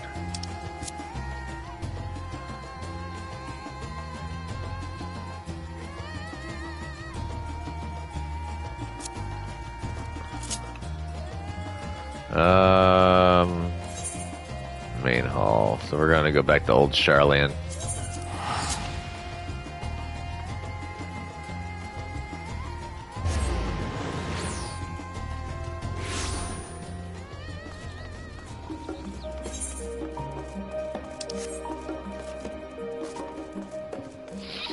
Ooh, I broke a little over halfway to 84. To 85. Nice. No cards yet.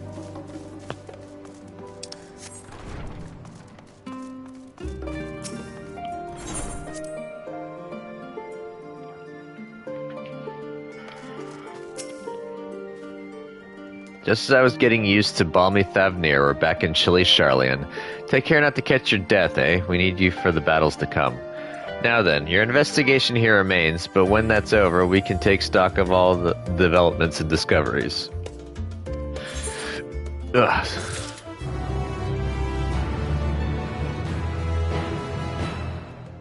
Oh. Apparently I have to wait for I have to do the other part now. Well, we're definitely not getting to the dungeon today. Lovely.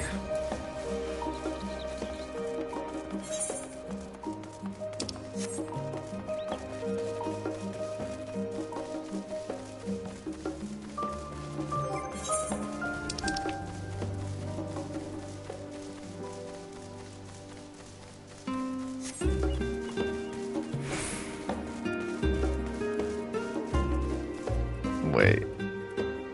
It looks like Beavis.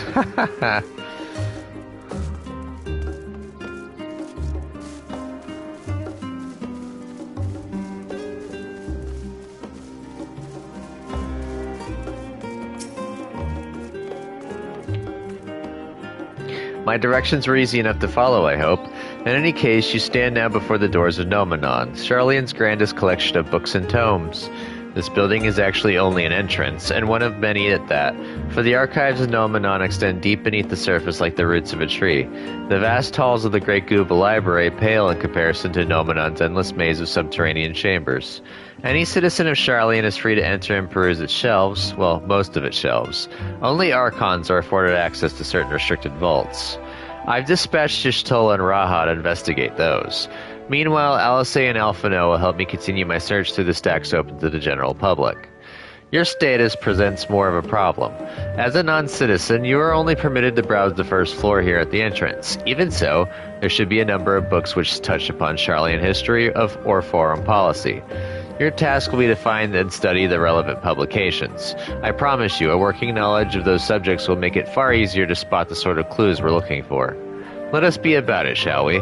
I've told the others to meet us at the stone benches over there once we've found some promising tomes. Happy reading. Fun.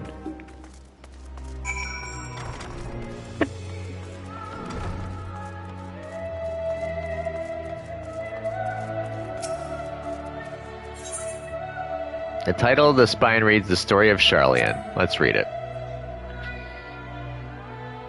Long, long ago, on an island in the northern sea, there lived a Rogadan man by the name of Njungkrep. Njungkrep was a student of astrology, and he divined that a flood of terrifying proportions would soon sweep over the lands of Eorzea. So it was that he built a gigantic ship, assembled a crew, and set sail for that imperiled realm. The flood arrived as foretold, and to their horror, the strangely churning waters drove the people towards the ocean. It was there, however, that Njungkrep's crew hauled them aboard his ark, but the danger had not passed. A towering wave approached, threatening to smash the vessel to pieces. With only moments to spare, Njungkrep wove a mighty spell of teleportation and shifted the entire ship to safety atop Abalathia's spine. Refugees from the surrounding regions huddled there alongside them, but it was not long before disputes over the dwindling supply of food led to violence and bloodshed. Saddened by the sight, Njungkrep gathered to him his crew and his grateful passengers and abandoned the ark to those reddened peaks. They journeyed to the coast where they built a new ship, intent upon returning to the northern seas. They landed on the beach of an island and settled upon that very spot. That settlement prospered and grew, and in time it became the city of Charleon we live in to this day. The title of the spine reads Roads of Old, the Colony. Let's read. Many years ago, on the banks of the Thaliak in the Dravanian hinterlands, a Charleon colony once thrived. This settlement was originally established as a mere outpost that studied the ethereal sea in the year 1311 of the 6th Astral Era. Scholars dispatched to Eorzea found the facilities wanting, and their demands encouraged a gradual expansion in structures and services. As rumors spread of a growing community of academics, the area was further inundated with Eorzean students hoping to share in the renowned wisdom of the Charleons. Hey Plex, how you doing? Thank you. I'm kind of subdued because I'm in a state of recovery right now. 50 years later, the Forum passed a motion to recognize what had become a flourishing town as an official Charleon colony. Eorzean residents took to calling the colony itself Charleon, which led to no small amount of confusion when discussions turned to the subject of the motherland. In response, some Charleon inhabitants, if pressed for a name, would simply refer to it as Emporium. Following the Exodus, however, goblins and treasure hunters claimed for themselves a corner of the abandoned colony and gave it yet another name, Idleshire. The following chapters go on to introduce the most prominent features of Idleshire. This book does not appear to contain additional information on the Forum or cover the history of the Charleon motherland in greater detail. Were there any other books on this side? Yep. There's a leather-bound tome. The Voice of a Growing City. In the years which followed the founding of Charleon, civic policy and other matters of import were decided at the Ecclesia, a public forum at which every citizen was eligible to speak. As the city's population grew, however, this format became increasingly impractical. The larger number of participants gave rise to ever longer debates, resulting in significant delays of vital resolutions. Various measures were introduced in an attempt to curtail protracted discussions, but in the year 201 of the 6th Astral Era, it was ultimately decreed that Sharlayan would transition to a new form of governance. The nation would now be led by a body of 99 members, citizens chosen from amongst their peers by means of a nationwide vote. Thus was the Forum as we know it today conceived and created.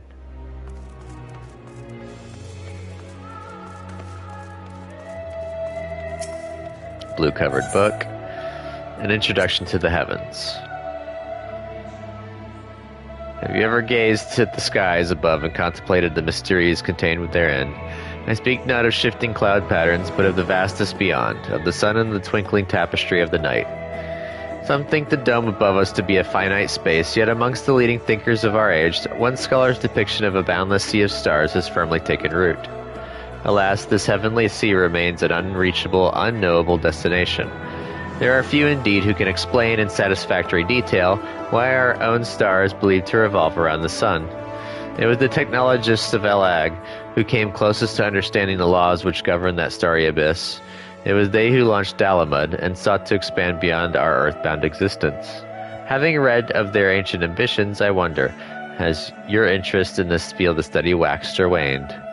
What if I were to tell you that the eternal constellations were arranged differently in the distant past, that their positions continue to shift almost imperceptibly but measurably as we journey into the future? Would it shock you to learn that the stars drift further and further apart, and may indeed do so forever? Are you eager to learn more? This book is on the wrong subject. Search for works which contain details on the Forum or mention the history of Sharlayan. Well-worn manual. Forever 20 Summers. My beloved seekers of knowledge, have you ever put learning before your health and neglected to feed and rest your body as you should? I too once engaged in such foolish practices, but one night, engrossed in philosophical study, I had an epiphany. For all the world's mysteries that drive us to reckless abandon, we have so very few years of life in which to achieve our goals. Thus do I share with you this mantra: I am forever 20 summers young. The number itself is unimportant. You could be 19 or 23 or 40. Whatever age you are when you discover this manual, let that be the age you aspire to remain. Through mindful, healthy living, will you extend the time available to spend upon your chosen research? Another day, another moon, another summer to grasp the greater truths you pursue. In the pages that follow, we will explore the secrets of maintaining one's physical condition from a biological, aetherological, and arcane viewpoint. The book is on the wrong subject, yeah. If I had to go by that mantra, then I'm 38 years. Stewards of Wisdom. During the chaos of the Sixth Umbral Calamity, Archon Youngkrep, founder of Sharlayan, bore witness to the madness and savagery of men brought to the brink of despair. Upon raising a settlement on an island in the northern empty, he instructed his people thus: renounce the ways of war and pursue enlightenment through knowledge and reason. The Sharlayans took to heart the words of their savior and thenceforth served as stewards of wisdom. Upon a foundation of accumulated learning, they built a homeland unlike any other, a nation born from strength of minds rather than strength of arms. With knowledge of economics came shrewd trading. With knowledge of agriculture came bountiful crops.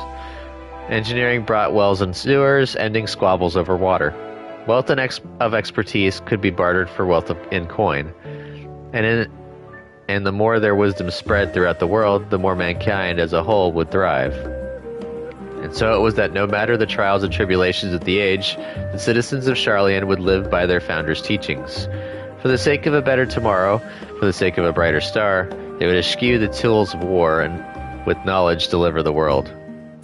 You have gained a fundamental understanding of Sharlayan history and the foundation of the Forum. Head outside and Rendezvous Point and await your companions. It looks like I can't read any more books. Oh, no, there are no more books. That was all of them.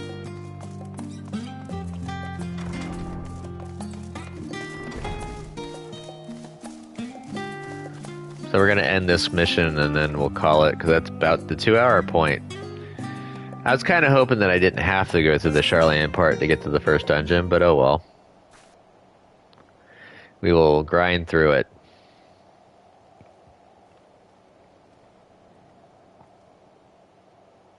Sorry, were you waiting long? Not really. I wanted to make sure I'd borrowed at least a few promising volumes. Alphino and Krile should also be along shortly. I was delayed in similar fashion. As far as I could see, no titles in the Archon stacks mentioned the final day specifically, so we have no choice but to start with the tangentially relevant tomes, if they are even that. At present, the plan is to skim through as quickly as we dare and share our discoveries as we make them.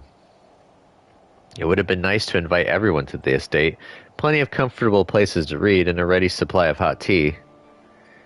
I was always quite fond of reading outside. But it's not about the little pleasures, is it? You miss your home. It's been difficult. After our arrival, we managed to speak with one of the family servants and ask how things were. It seems our dear father has instructed the staff that even if Alphino and I were to return to Charlian, we were not to be allowed to cross the threshold. That's rough. A harsh measure indeed. I hope that our efforts to understand his position and that of the Forum will perhaps lead to a reconciliation. We'll mend this rift one day, I'm certain of it. And what about you, Graha? Have you been to visit your family, or do they not live here in the city? Oh, well, my situation is also somewhat complicated. I was raised in Charlian, yes, but I was born rather further away. In the southern reaches of Ilsebard, in fact. For generations, my people have dwelt in Corvos, the coastal region opposite the island of Thavnair. The Allagons founded a city in that fertile land, and by ship brought in the subjugated tribes of the Mikote to serve as laborers. Of course, the massive earthquakes of the Fourth Umbral Calamity brought an end to the Empire's reign, and when the Fifth Calamity froze the seas solid, many of the tribes still living in Corvos braved the journey back to Eorzea. My ancestors, however, chose to remain, and they might prevent the remnants of Allagan technology from being misused. Isn't Corvos under Garlean rule? For the past 50 years, yes, some semblance of local culture remains, as is the case in most imperial provinces, but Garlemald renamed the region Locus Amoenus. Amonis? When I was a boy, a nearby town came under the jurisdiction of an illustrious imperial family, the nobles of House Darnus. Oh, Nikes.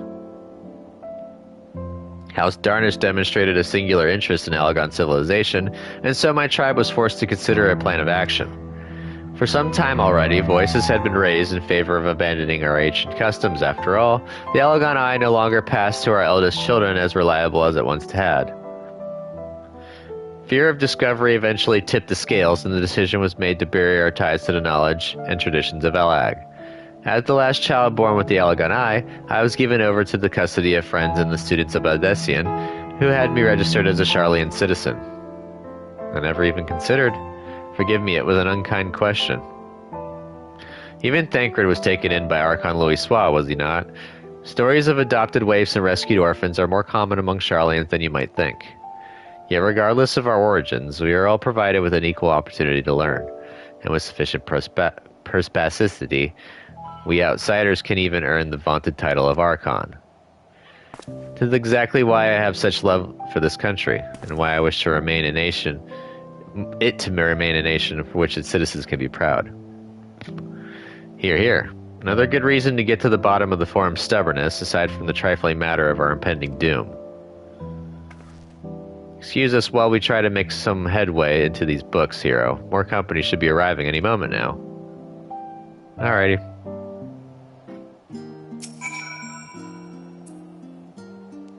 Looks like Alisaie's fallen asleep.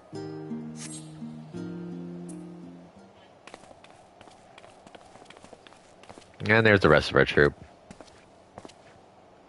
We've returned with our selections. Although I must say the pickings were quite slim indeed. Mistress Krile has already flicked through every history book devoted to disasters, and more than a few which barely made mention of them. As such, we will be looking into research papers on the Umbral Calamities, as well as articles written by prominent Forum members. Perhaps their knowledge of the final days comes from an unexpected source. Speaking of which, might I ask you a few questions related to the final days? I'm the only one here who didn't witness the events of Amarat firsthand, and I fear I may be overlooking critical details. Go ahead and shoot.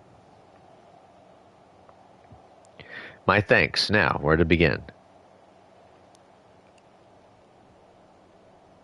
First things first, what kind of phenomena did the ancients encounter as the final days drew nigh?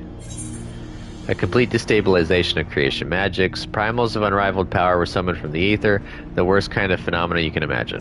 It was the first one. Yes, the unfolding catastrophe wrought havoc on all manner of life. The chaos extended to the ancients themselves, causing their powers of creation to spiral out of control. Fear and despair manifested in terrible, tangible fashion. Meteors raining from the sky, fire erupting from the ground, indescribable abominations prowling the streets.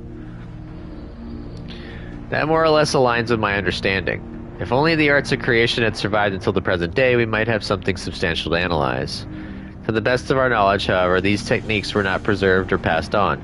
Y'shtola surmises that the closest known magic is that of the summoning rituals promulgated by Ascians. Jesus criminy, the words. Was there aught else of note which heralded the approach of the final days? The entire star was engulfed by disaster all at once. They say it began with a keening sound from the land itself. Alphino, you can answer this one. Now we're going to go with the second one. Ah yes, the Amaranthines spoke of it, didn't they?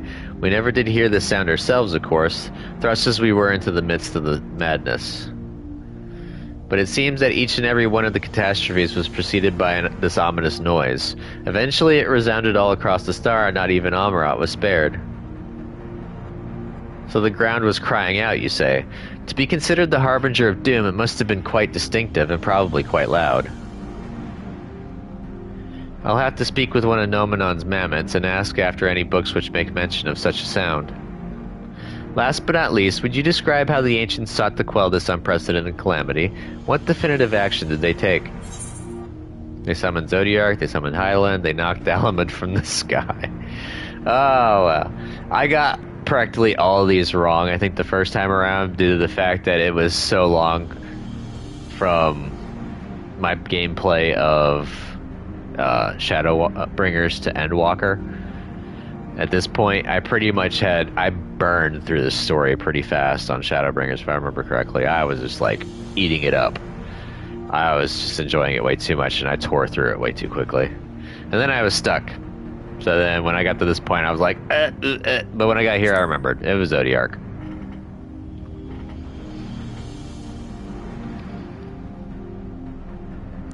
Yes, with Elidibus serving as his heart, so many gave themselves in sacrifice to bring him into being.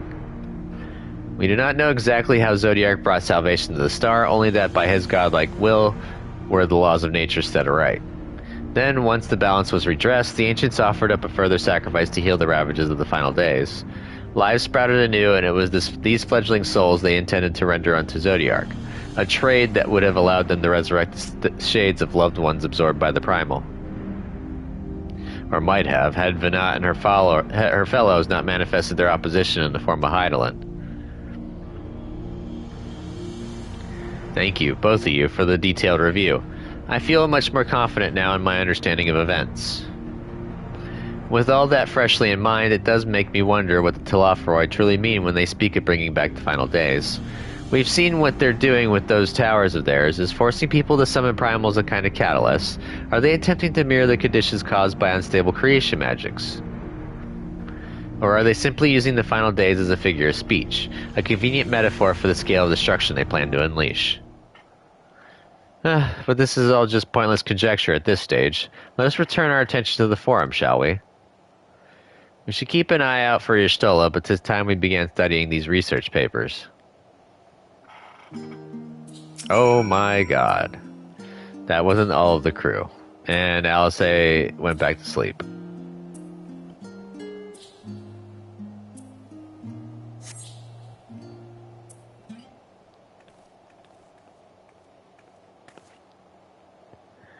I'm the last, am I? Well, my extended search of the Archon stacks produced one or two possibly useful books.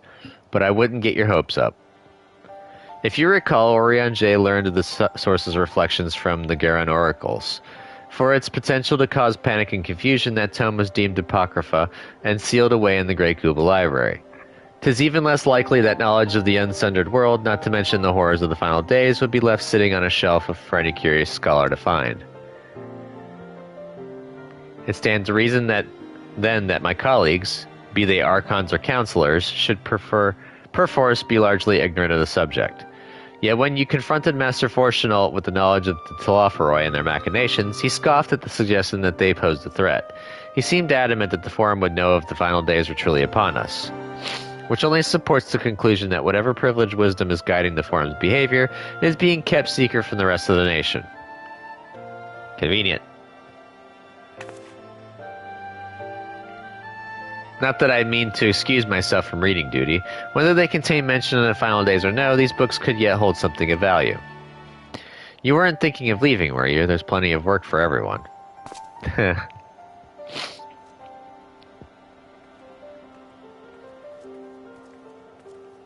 That crowd's laughing at me.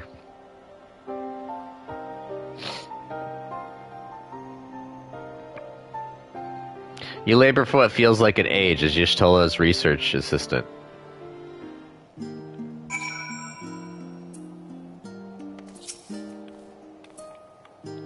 Oh dear, you look exhausted, but what about your studies? Were you able to find any books on the subjects I mentioned? I guess. Then the day was well spent. Should you wish to read them again, a mammoth at the reference desk will point you in the right direction.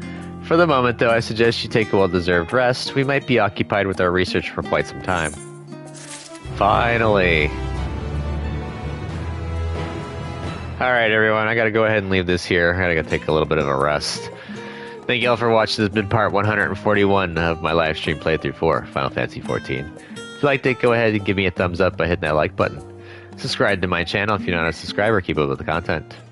Comment down below. Tell me what you think about the game and my gameplay, though please keep it spoiler-free. And I will see you in the next video. Catch you then. Later. If you're still watching, bye Plex. I hope you're having a good day. Don't forget to check out Plexus Gaming. He's got some interesting content. Bye.